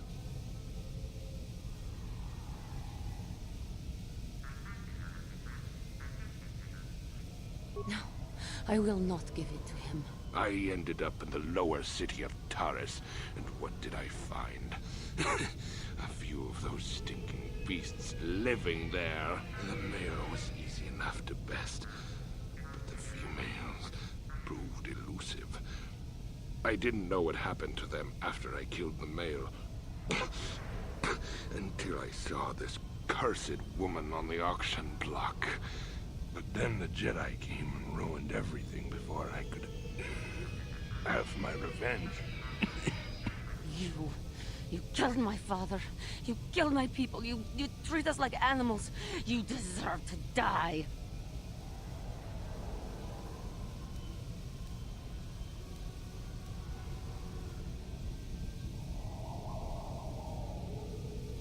Give in and embrace your hate. You are no better than me. You are nothing. I...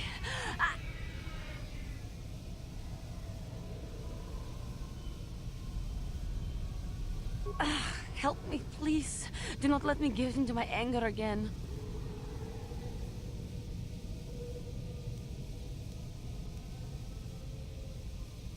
There is peace. No, I will not do this. He may die, but it will not be out of my vengeance. You coward! You weak...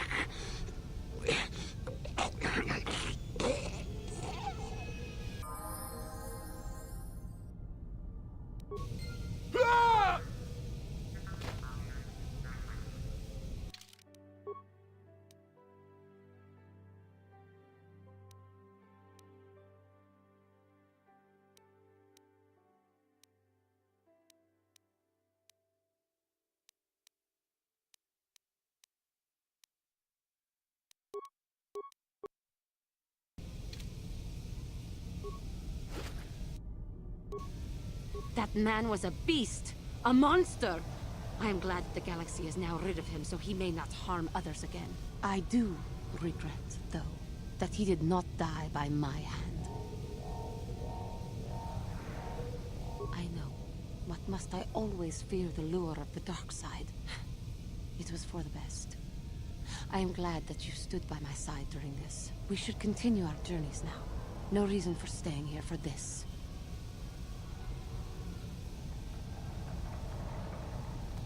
What is it?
Your wish? Yes?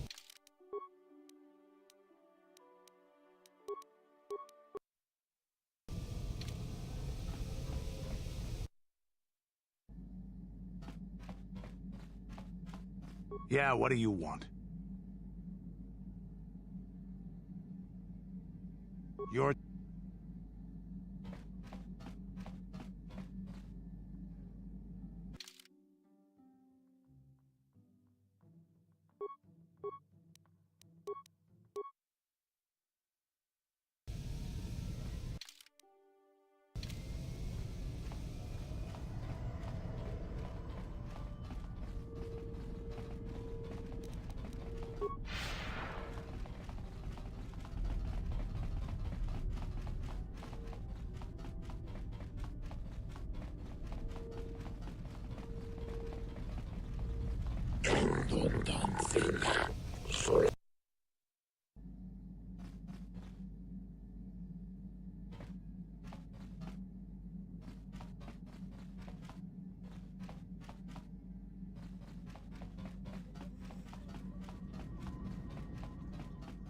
How may I be of assistance to you, Padawan? What is it you would... Of course.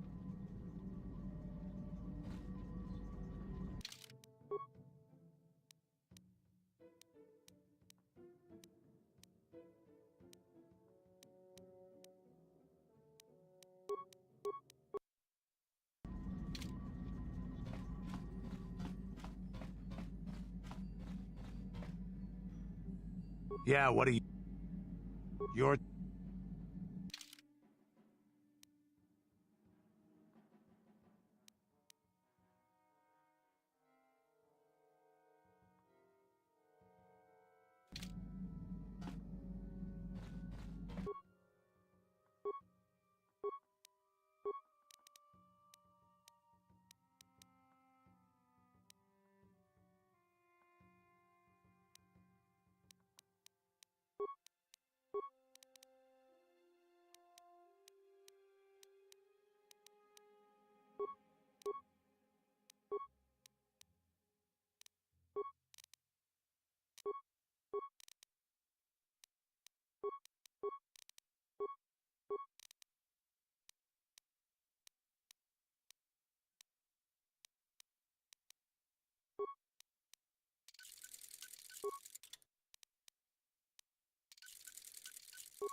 How can I help? Then I...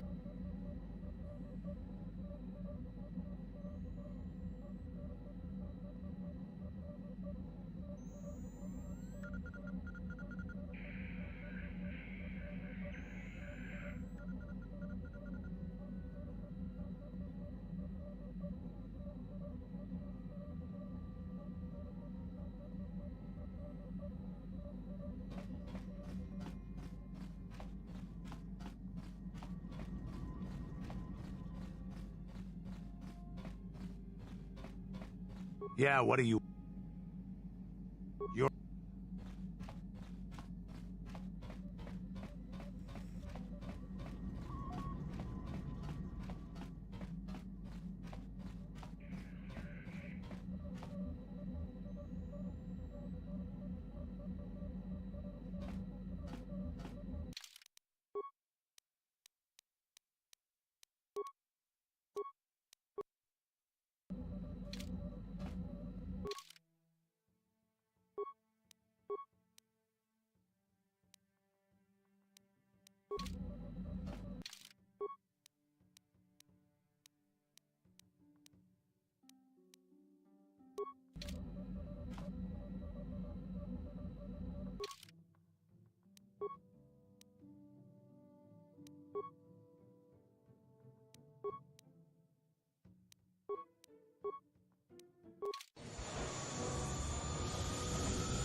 What happened?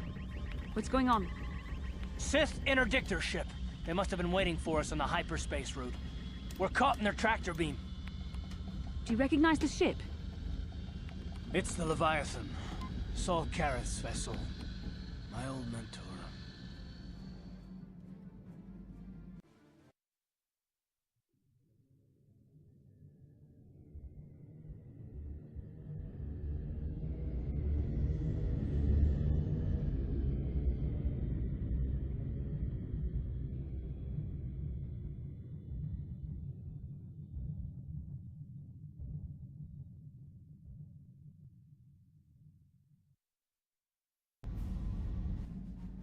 Admiral Karath taught me everything I know about being a soldier. He was a legend in the Republic fleet, and a hero to me until he betrayed us. When the Sith attacked my homeworld, the Leviathan, which is Saul Karath's flagship, was at the head of the fleet. My family was destroyed that day, and my wife died in the Sith bombardment.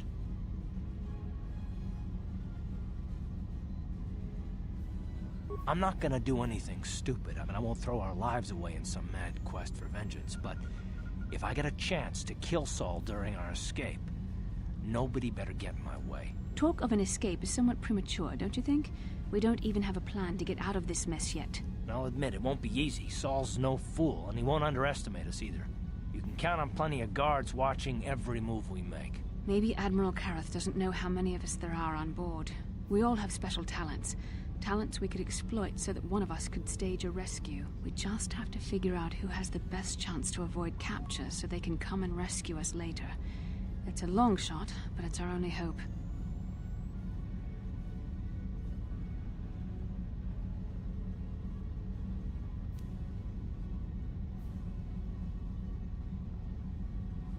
The Admiral will be watching the three of us far too closely for any plot involving you, me, or Cath to succeed. It's going to be up to one of the others to get us out of this. Well, if we're gonna pick someone to save our skins, we better do it quick. In another minute, we're gonna have Sith troops marching up our loading ramp.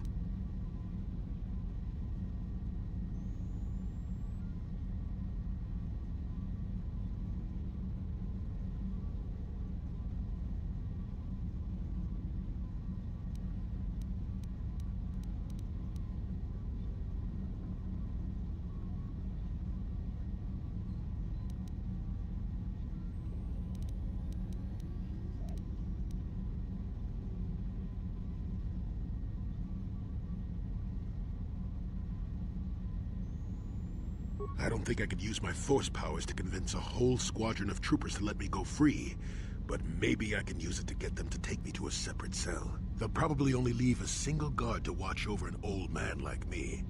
I could use the force to convince the guard to set me free. Then I could free the rest of you.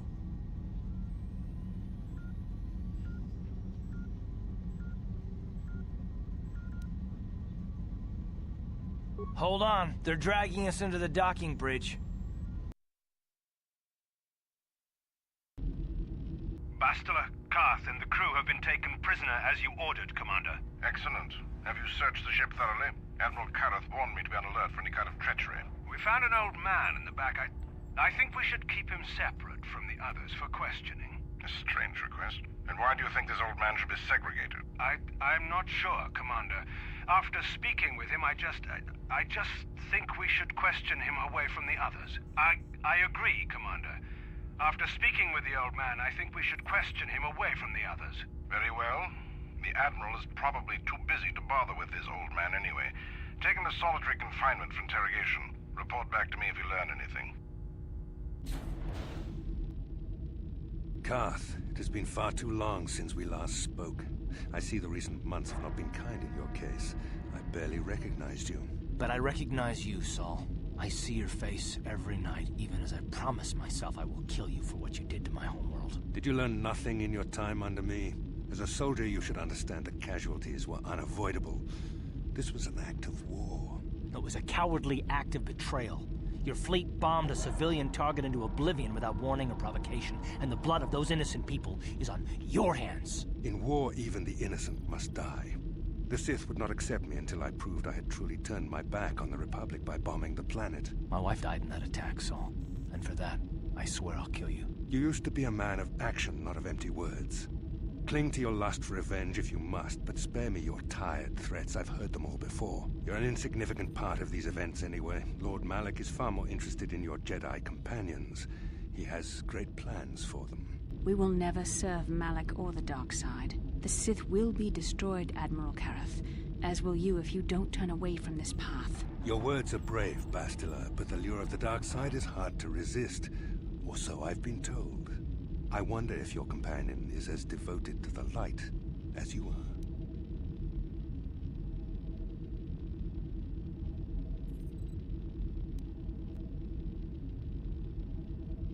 You're defiant. I'm certain Malak will find your loyalty to the Jedi amusing. The Dark Lord would probably reward me if I just killed you once and for all, but he may want to question you given the trouble you've caused him, and the history between you. You mean... Oh, this can't be true, can it? You really don't know what's going on here, do you?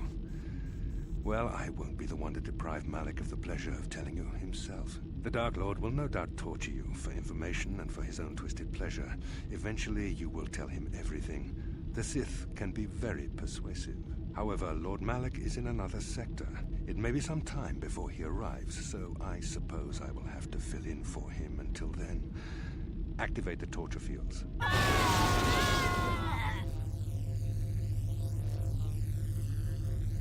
Enough. I don't want them to pass out before I question them. Malak will appreciate any information I can give him when he arrives. Don't waste your breath, Saul. We won't answer any of your questions. I'm sure you won't. However, we both know your friend's loyalties have proven in the past to be somewhat flexible. I am interrogating you, not the other way around. You will answer questions, not ask them. It is time to put your loyalty to the test. I doubt torturing you will gain me your true cooperation. Your will is too strong to be broken that way. However, even the strongest of heroes has trouble watching those they care about suffering. The interrogation will begin now. Each time you refuse to answer or give me a false answer, Bastila will suffer.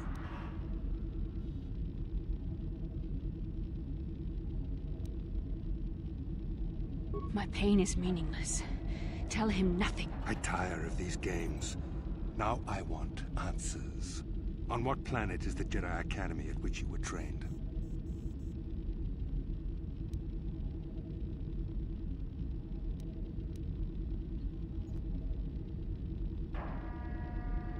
Alderaan is nothing but a planet of artisans and philosophers. There is no training academy there. You must think this is a game. Very well, this is the price of your resistance. Enough! You see what happens when you try to defy me. This first question was a test. Obviously, Malak knew the Academy was on Dantooine, and it has since been destroyed by our fleet. Dantooine is an empty graveyard now. Nothing is there but a smoking ruin and the charred remains of your former masters.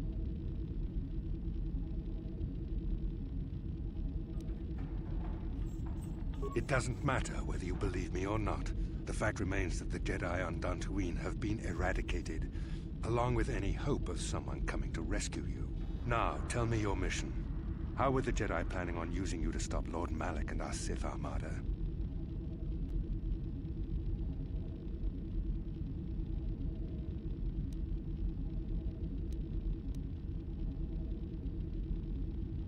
Do you take me for a fool? The Jedi are not assassins. They would never devise such a plan. Perhaps you need a reminder of the consequences of refusing to cooperate. No. No! Pain! Listen, can you not hear her suffering? You can spare her further pain by simply answering my questions. Now I will ask again, on what mission did the Jedi Council send you?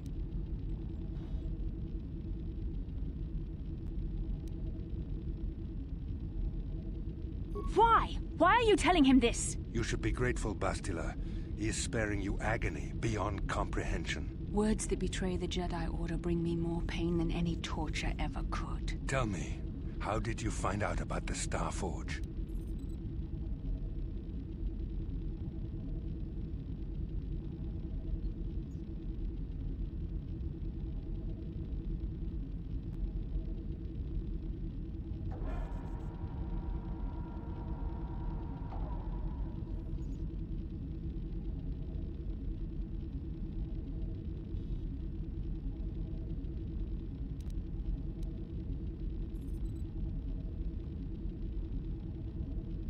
A diary? This is not the time for jokes. I will only ask you one more time. How did you find out about the Starforge? For the sake of the Republic, don't tell him anything. Don't listen to her. Tell me what I want to know or watch Bastila suffer.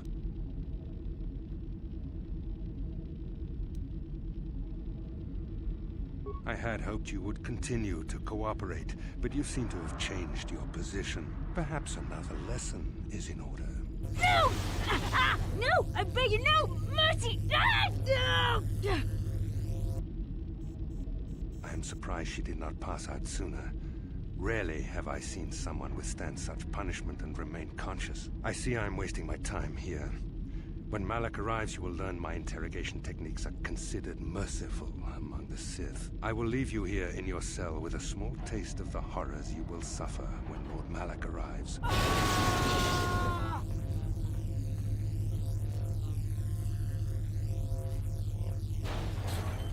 Don't try to move too quickly. You might not be fully recovered yet. Admiral Karath had his guards continue to torture you even after you passed out. They tortured all of us, though you got the worst of it by far. Saul wanted them to make us suffer. He's become some sort of sadistic monster. The dark side has perverted him, Cath. Once you start down the tainted path, it leads you ever further into the depths of evil. I fear he is forever lost.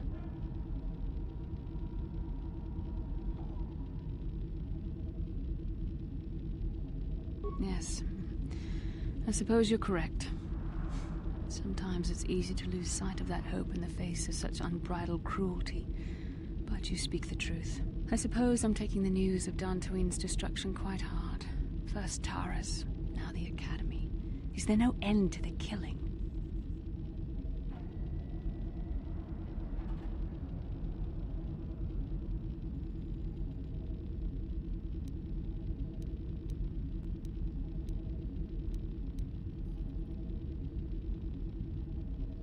I'd like to believe that Saul was lying to us. But even as he said the words, I knew they were true. The Academy is gone. We should have felt a disturbance in the Force when the attack came. The fact that we did not is a bad sign. I fear the dark side is growing stronger, casting shadows our vision cannot pierce. I can only hope that some of the Jedi escaped. Rook, Vendar, Zar. I cannot imagine all of them being gone. In any case, we've lost our one place of refuge in the galaxy. None of this will matter if we don't get out of this prison before Saul gets back.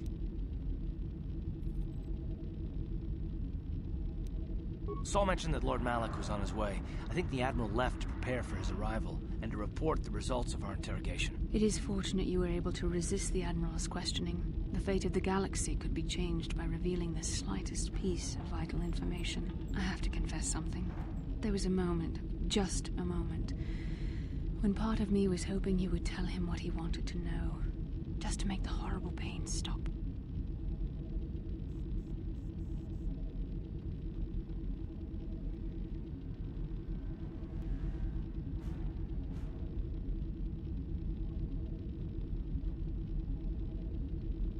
I know you would never do anything to intentionally cause me pain, but you did the right thing. I don't honestly know if I could have been as strong in your position. To watch you suffer like that, it might have been too much for me to bear. Did you feel that? A disturbance in the Force. The Admiral has sent his message. The Dark Lord knows we're here now. Malak is coming. Well, then we better hope Jolie busts us out of here before he arrives. God, I need to speak with you. What do you want, old man? You better not be trying to cause any trouble, or you'll be sorry. The cell is too drafty. My old bones could catch a chill in here. We don't want that. You better let me out. Yes, it's too drafty in there. Your old bones might catch a chill. We don't want that. Get out of there. You shouldn't have let me out, Sonny. That was wrong. Admiral Kareth won't be too happy with you disobeying his orders. Yes, what I did was wrong. Very wrong. You deserve to be locked up in the cell for disobeying orders. Yes, I deserve to be locked up for disobeying orders.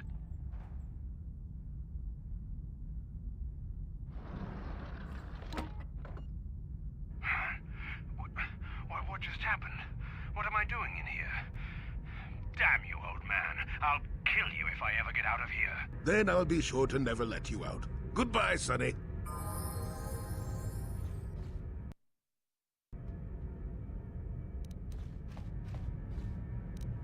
Ciao, Basso. Gino Molirani Bubo. Chiwak ay takang ki Giyok Tava. Yun pati sa Chiwak.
Kaki. Help.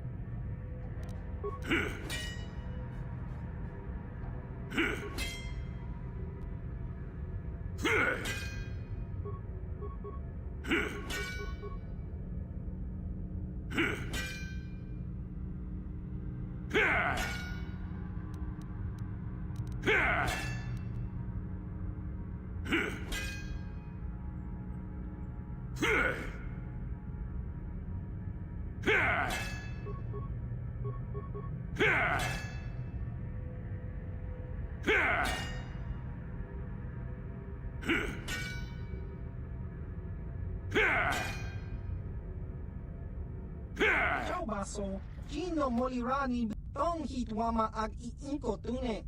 Jiska dosoki ko.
Oh!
Well done, Jolie. I knew we could count on you. A Jedi never fails to get the task done. Now, if I remember the layout of the ship, our equipment should be in a storage chamber just through the north doors.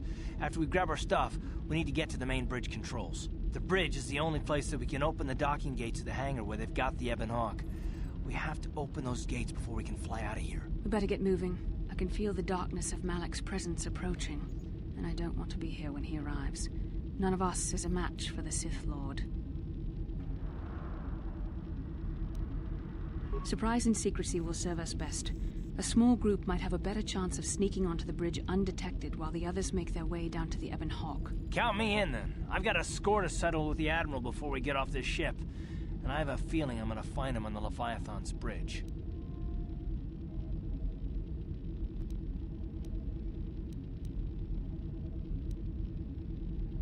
That's a good idea. The others can get to the Ebon Hawk on their own, but Cathar and I might need your help. The three of us will get our equipment and make our way to the bridge. The rest of you head down to the docking hangar where they've got the Ebon Hawk. You'll have to find a way to deal with the guards. Don't you worry about that. I know how to deal with the guards. They won't know what hit them.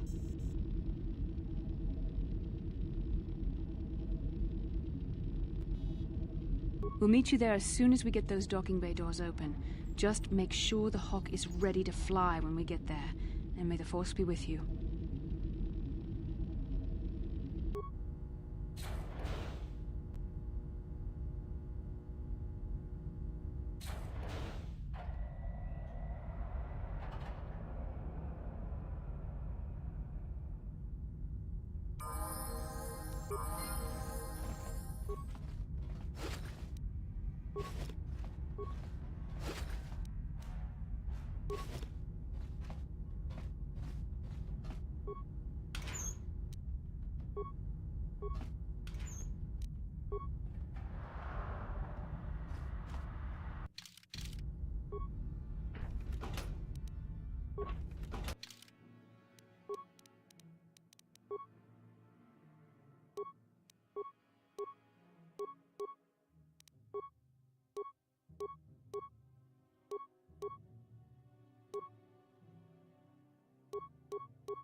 Yes?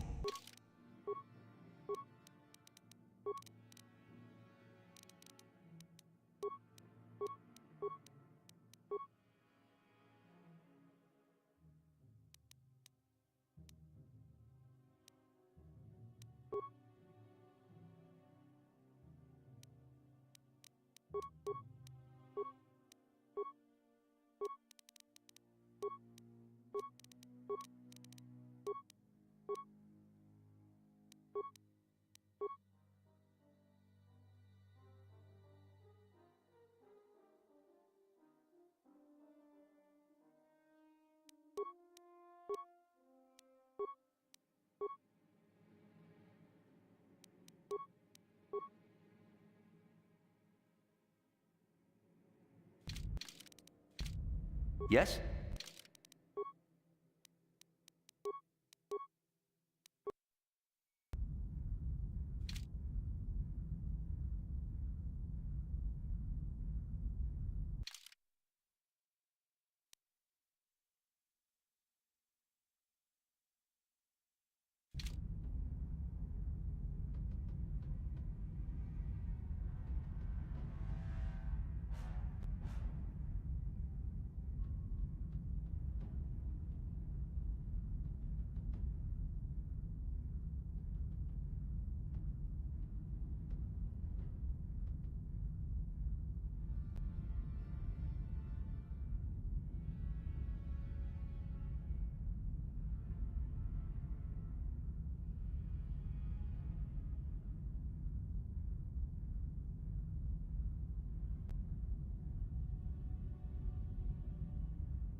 This is Canderous. We're at the Ebon Hawk. Like we figured, it's under heavy guard. But don't worry, we'll figure out a plan to take care of them.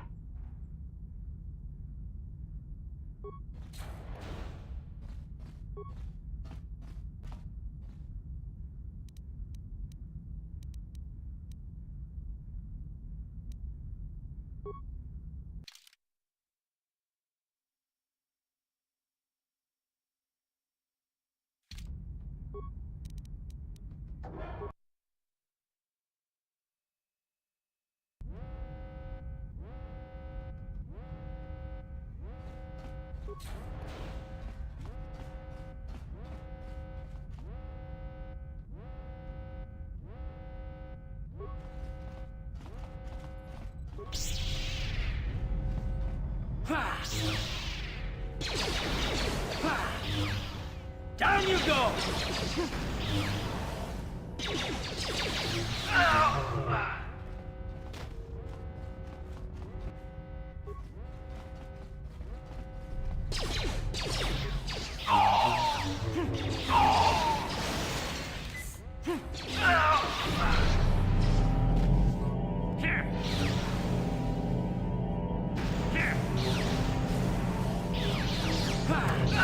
You asked for this!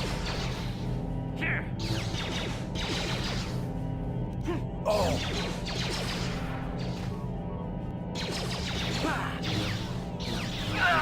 You there!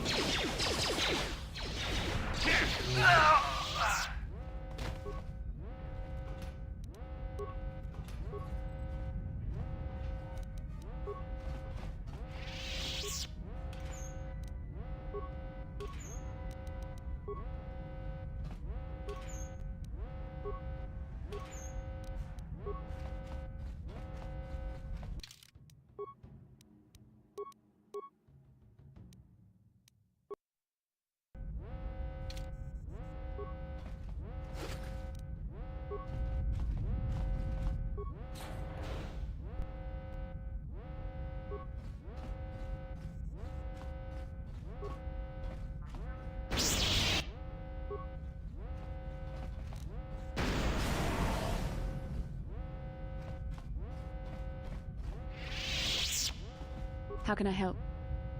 Then I...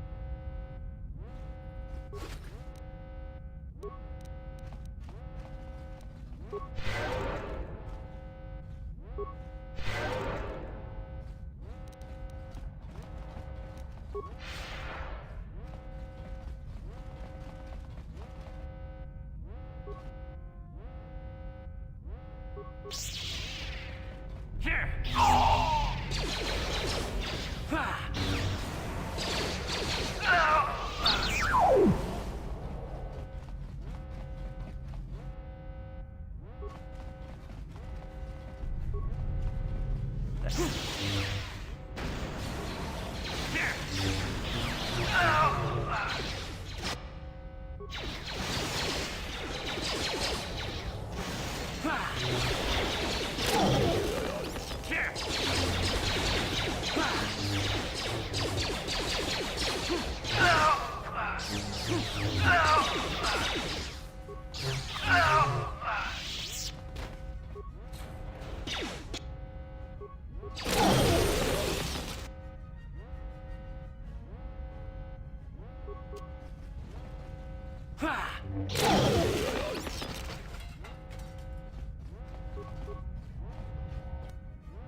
You asked for this!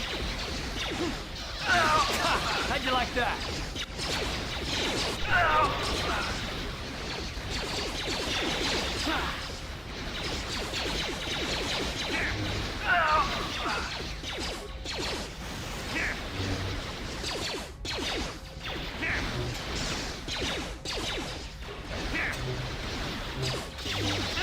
Ready!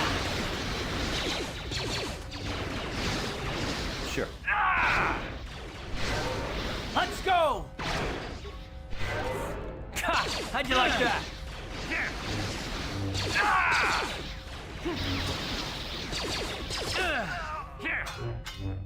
Uh-huh.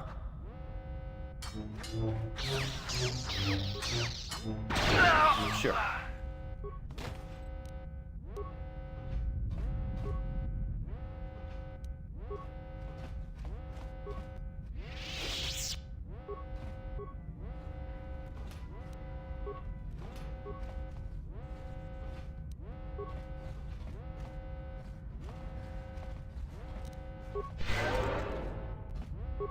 What can I do? Uh-huh. What?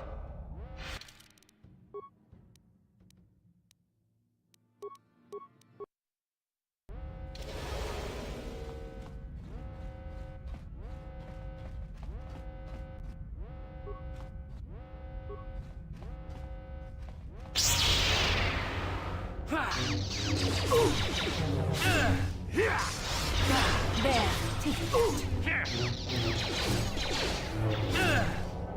Yes? How'd you like that?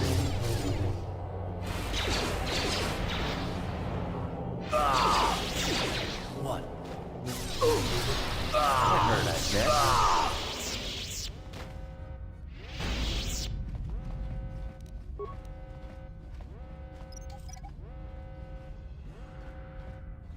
Yes?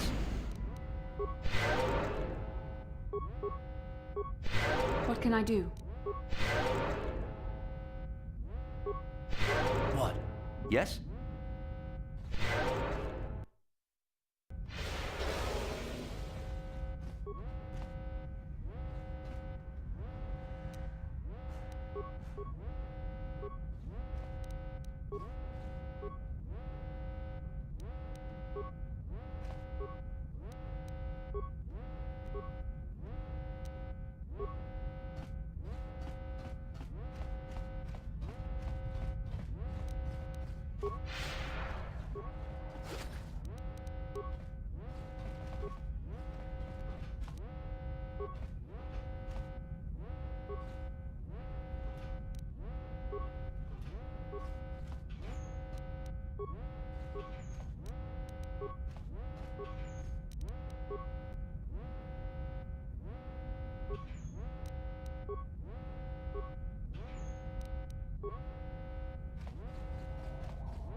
Yes? Yes?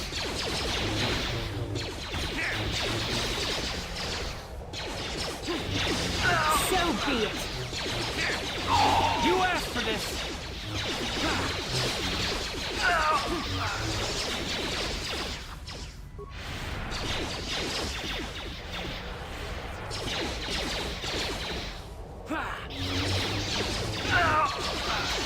There.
Very resourceful. I assume you had some part in this. You learned your lessons well from me. The only thing you taught me was betrayal and death, Saul. Don't be a fool. I'm giving you and your companions a chance to surrender, a chance to live. Darth Malak himself is on his way. He'll be arriving any moment. He speaks the truth, Cath. I can feel the Dark Lord's presence approaching. Malak will destroy you. But if you throw down your weapons now, I will ask my master to be merciful. I've seen enough of Sith mercy. You always did like to do things the hard way. Lord Malak would have preferred live prisoners, but corpses will have to do.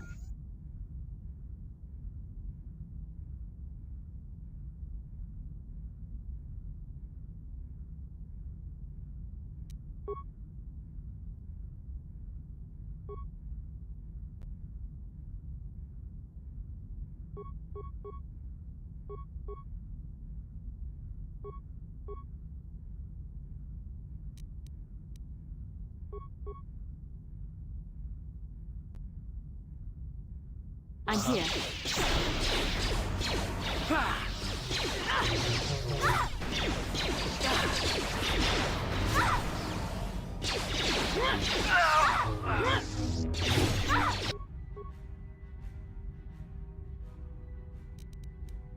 Sure.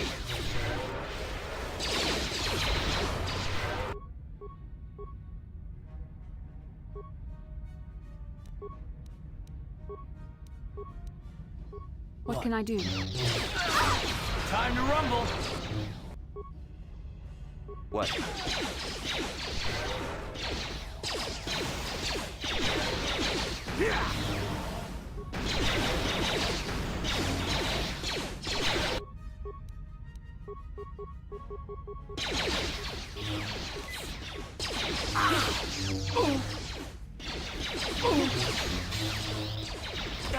How'd you like that? How'd you like that?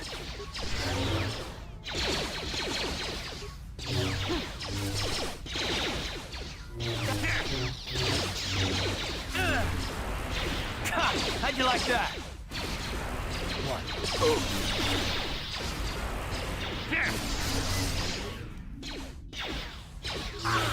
What?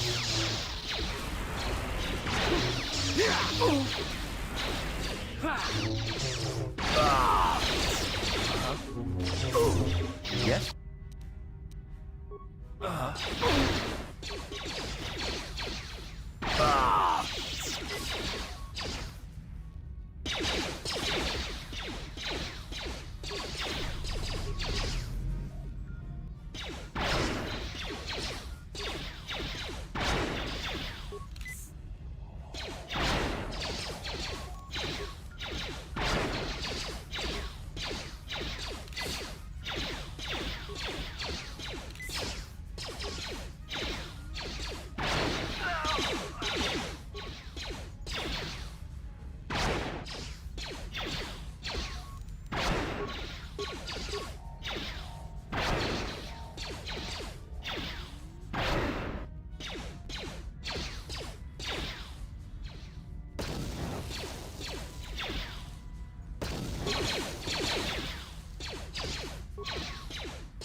How'd you like that?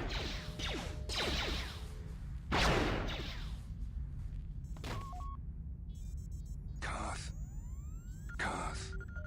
The Admiral. He's still alive. It's time to finish this.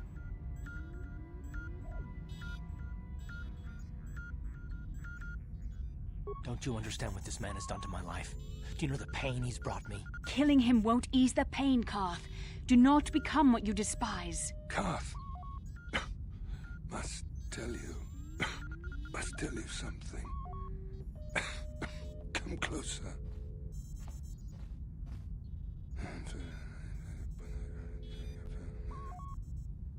You didn't know, did you?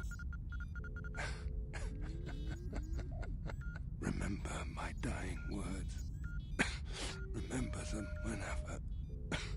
whenever you look at those you thought were your friends.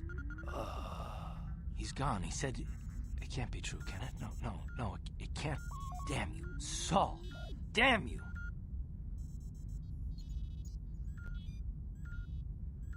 Bastel, it is true, isn't it? And you knew. You and the whole damn Jedi Council, you knew the whole time. Cath, it's not what you think. We had no other choice. Please, you don't understand. So make me understand. Not here, Cath. Please, there's no time. Malak is coming. This isn't the place. Please, Cath, I'm asking you to trust me for just a little while longer.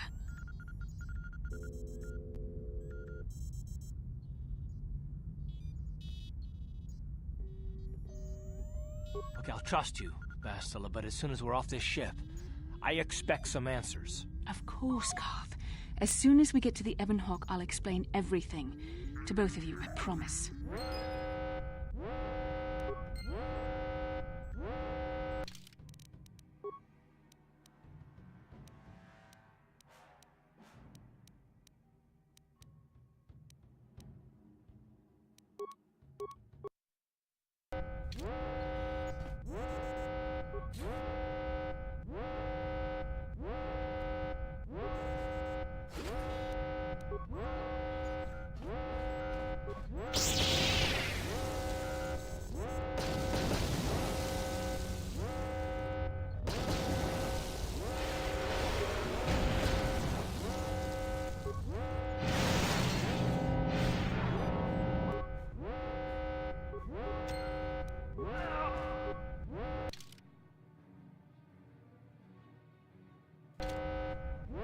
The Force fights with me!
Time to rumble!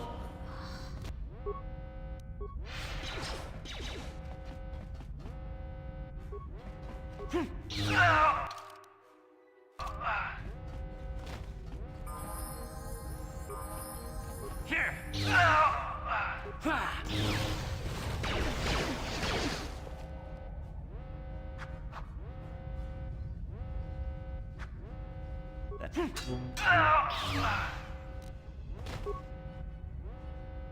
What can I do? What? Yes? Yes?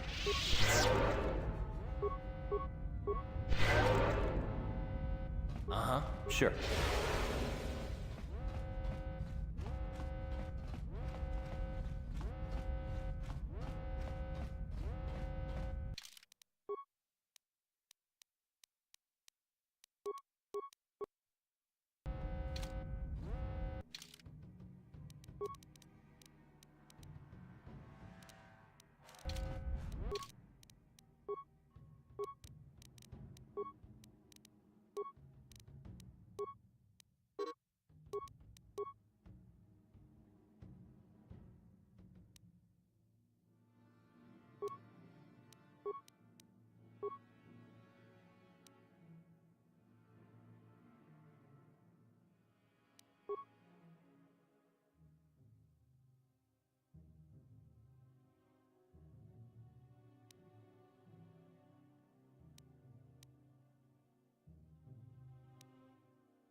It's Canderous.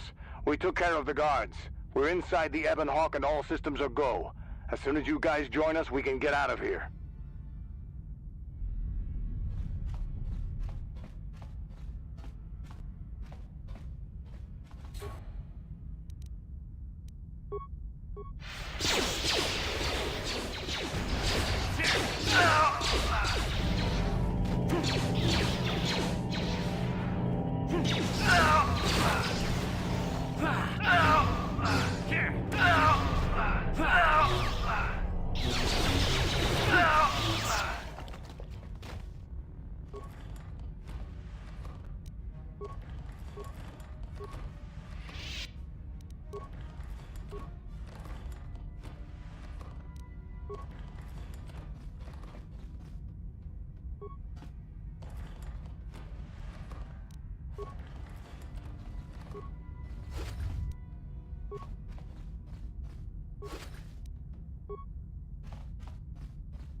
Darth Malak. Down you go!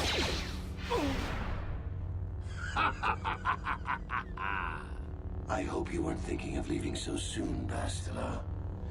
I've spent far too much energy hunting down you and your companions to let you get away from me now. Besides, I had to see for myself if it was true.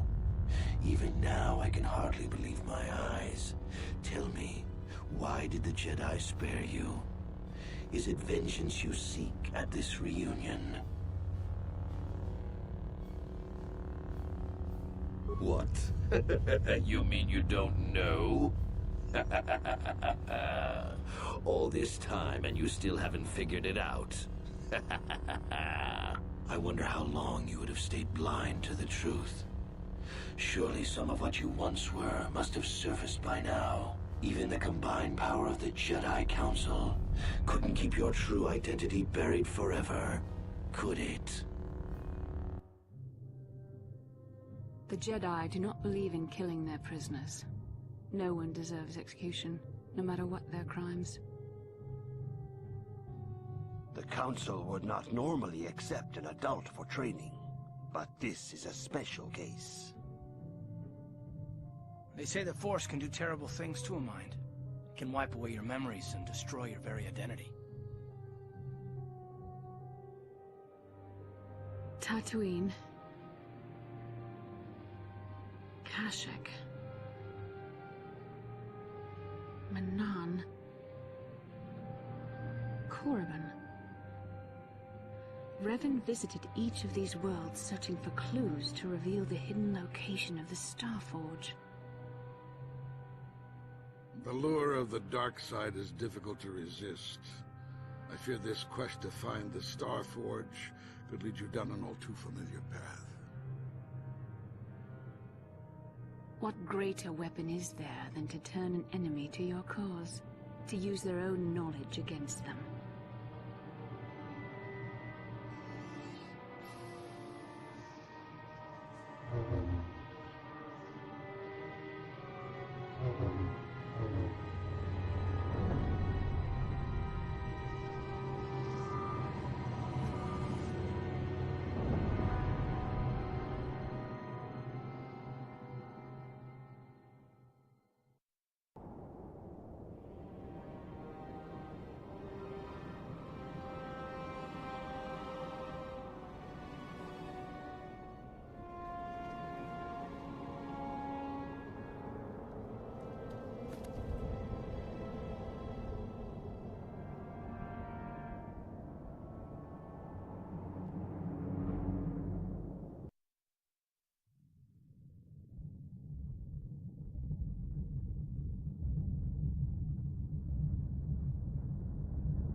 You cannot hide from what you once were, Revan.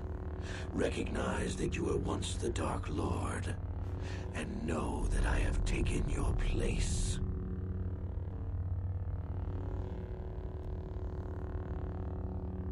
You do not yet remember, Revan? The Jedi set a trap. They lured us into battle against a small Republic fleet. During the attack, a team of Jedi Knights boarded your ship. The Jedi strike team captured you, and the Council used the Force to reprogram your mind. They wiped away your identity and turned you against your own followers. You must have seen flashes of your old life in your dreams, Revan. Memories bubbling up to the surface. Surely you must remember the battle in which you were captured.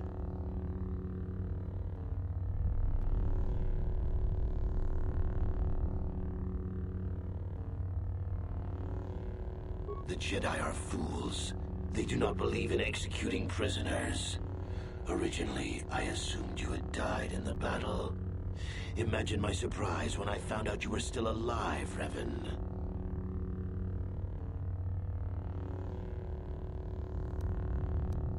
Once I served you, Revan. But I always knew that one day the title of Dark Lord would be mine. When that Jedi strike team boarded your vessel, I saw my day had come. I ordered my own ships to fire on your bridge. I thought I could destroy all my enemies with a single glorious victory. I never dreamed the Jedi would take you alive from the wreckage.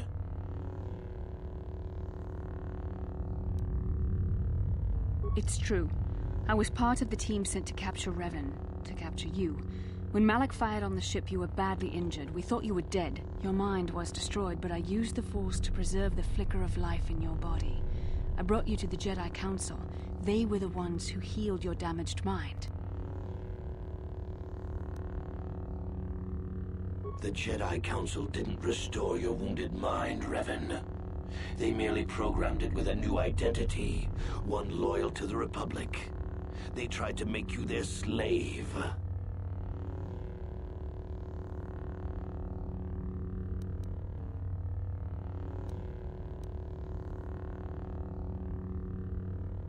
We couldn't simply restore your true identity. Revan was too dangerous. But locked inside your mind was information the Republic needed, the secrets of the Starforge. The Council created an identity for you, a soldier under my command. Your subconscious memories were supposed to lead me to the Starforge. There was no other way to get the information. They made you their puppet, Revan, and Bastila was the handler pulling your strings.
When I used my force powers to keep you alive on that bridge, it created our bond. I convinced the Council that I could use that bond to draw out your memories and lead us to the Starforge. Tell the truth, Bastila. You wanted to taste the dark side for yourself. You knew the only way the Council would permit you to explore the Sith's power was through Revan's lost memories. No. I wanted to help you, Revan. I thought this mission would redeem you, that it would atone for your past crimes. How else could you be saved?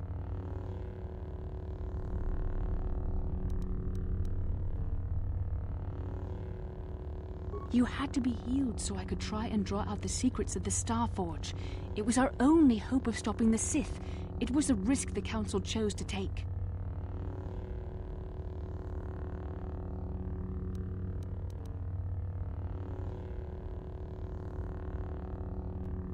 Forgiveness, Revan. You are weak. I was right to betray you. You are not fit to rule the Sith. A small part of me has always regretted betraying you from afar. I always knew there were some who would think I acted out of fear, that I did not want to face you. But now fate has given me a second chance to prove myself. Once I defeat you in combat, no one will question my claim to the Sith throne. My triumph will be complete.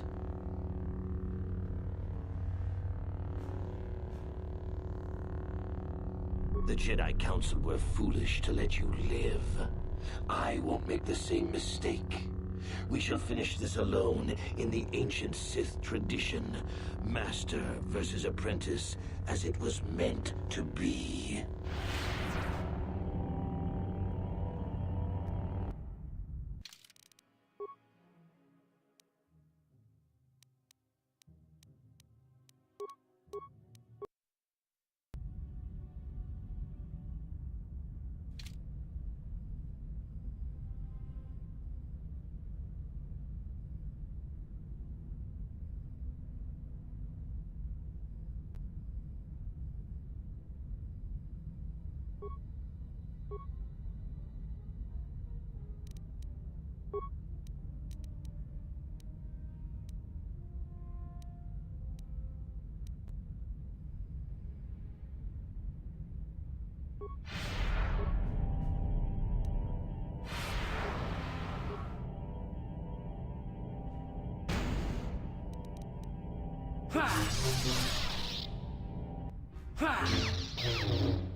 Here!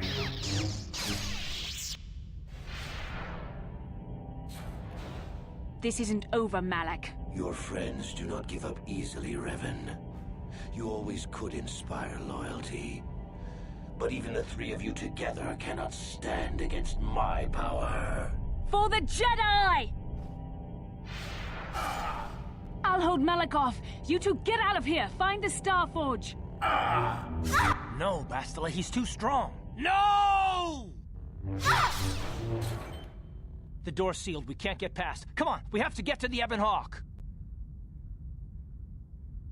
Bastila doesn't stand a chance against Malak, but we can't help her. Not here. We have to get off the ship and find the Star Forge. That's the key to beating the Dark Lord. Bastila sacrificed herself so we could get away. We can't let her sacrifice be in vain. Come on!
Incoming fighters!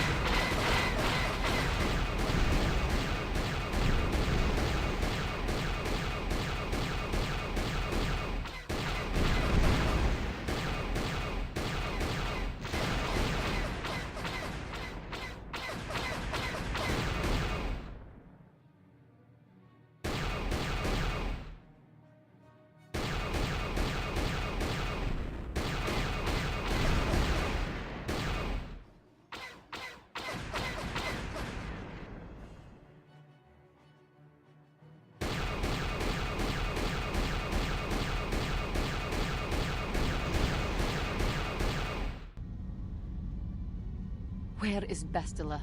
What happened on the ship? We ran into Malak. He would have killed us, but Bastila sacrificed herself so we could get away. You mean she's dead? Ah, Malak won't kill her. Don't be foolish. He'll want to use her battle meditation against the Republic. Turn her to the dark side, and the Sith will always be victorious.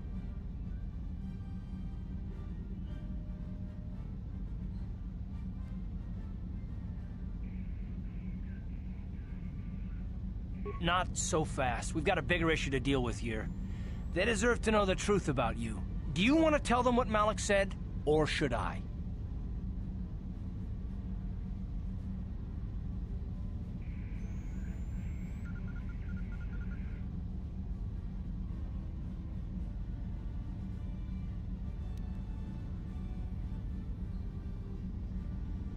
Revan? What are you talking about? Is this some kind of a joke? No, it's no joke. The Jedi Council captured Revan and erased the Dark Lord's mind, programming in a new identity. Saul Karath told me on the Leviathan, and Bastila confirmed it. You're Darth Revan? This is big. Do you remember anything about being the Dark Lord?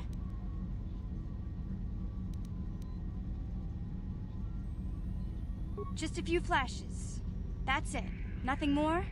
Then I don't think there's a problem. It seems to me that if you don't really remember anything about being Revan, then it doesn't really matter anymore. You are who you are now, right? Of course it still matters. How do we know more memories won't come flooding back? How do we know Revan won't suddenly turn on us? The whole time we've been chasing after Malak, we've had his old Sith master right at our side, listening to our secrets, hearing our plans.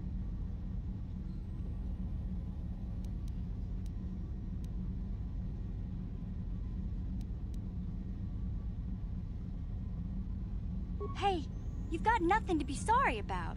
You didn't ask for this. Besides, I know you. You're not Revan anymore. Whatever you used to be, you're one of us now.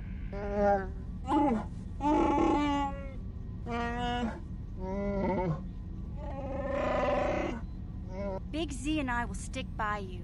We owe you our lives. We won't desert you now. How can you say that, Mission? The Sith bombed my homeworld, Revan took away my family, and destroyed my life. It was Sol Kareth who commanded the fleet that attacked your people, Karth. And it was Malak who gave the order. You know this. I have felt the presence of the dark side in you, Revan, as it is in all of us. I know the dangers of that path, yet I also know the Fallen can be redeemed. I judge you by your actions, and as long as we have been together, I have seen you act as a servant of the light. What about me? I already knew who you were, though it wasn't my place to tell you. Better off that you know, if you ask me. Does it change anything? I'm not here to judge you. You'll do what you have to do, and I'll help if I can.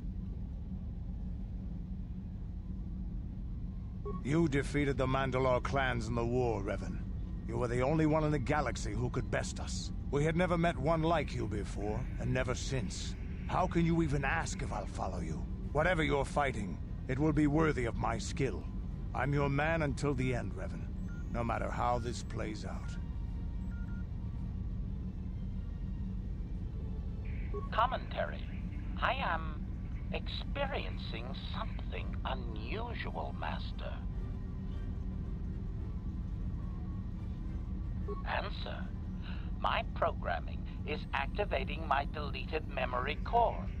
I believe I have a homing system that is restoring it, Master.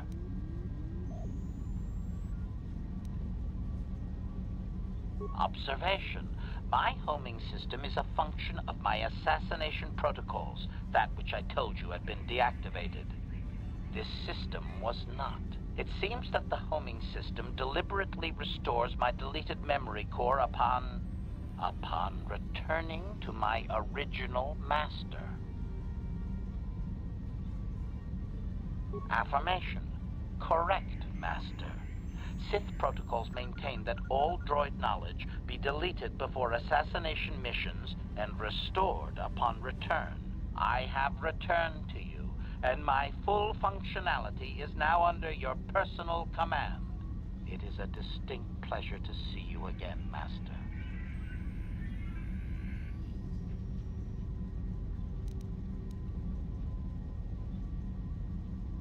Observation. Indeed. I do hope we shall have the chance to engage in combat together again soon, Master. Wow. What are the chances of that happening? Remember, we're talking about the Force here. At this point, Malak himself could drop out of the sky and I wouldn't bat an eyelash. Good point.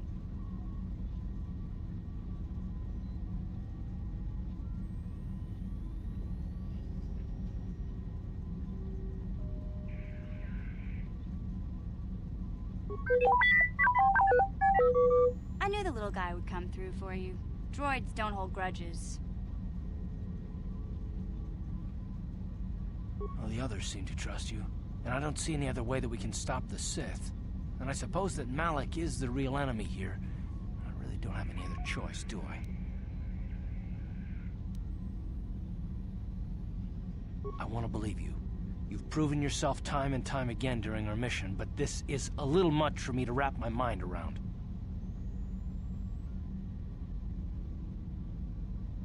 This must be even more of a shock to you. I don't know how you even keep going. I guess we both just have to find a way to push forward. Don't worry. I won't let my personal feelings get in the way of my assignments or this mission. But don't forget, I've sworn an oath to defend the Republic. As long as this mission stays on course, I'll stick with you. But I won't let you betray the Republic under any circumstances. So I guess that's it then. We keep going. We've still got one more star map to uncover if we're gonna find that Star Forge and save Bastila, so let's do it before it's too late.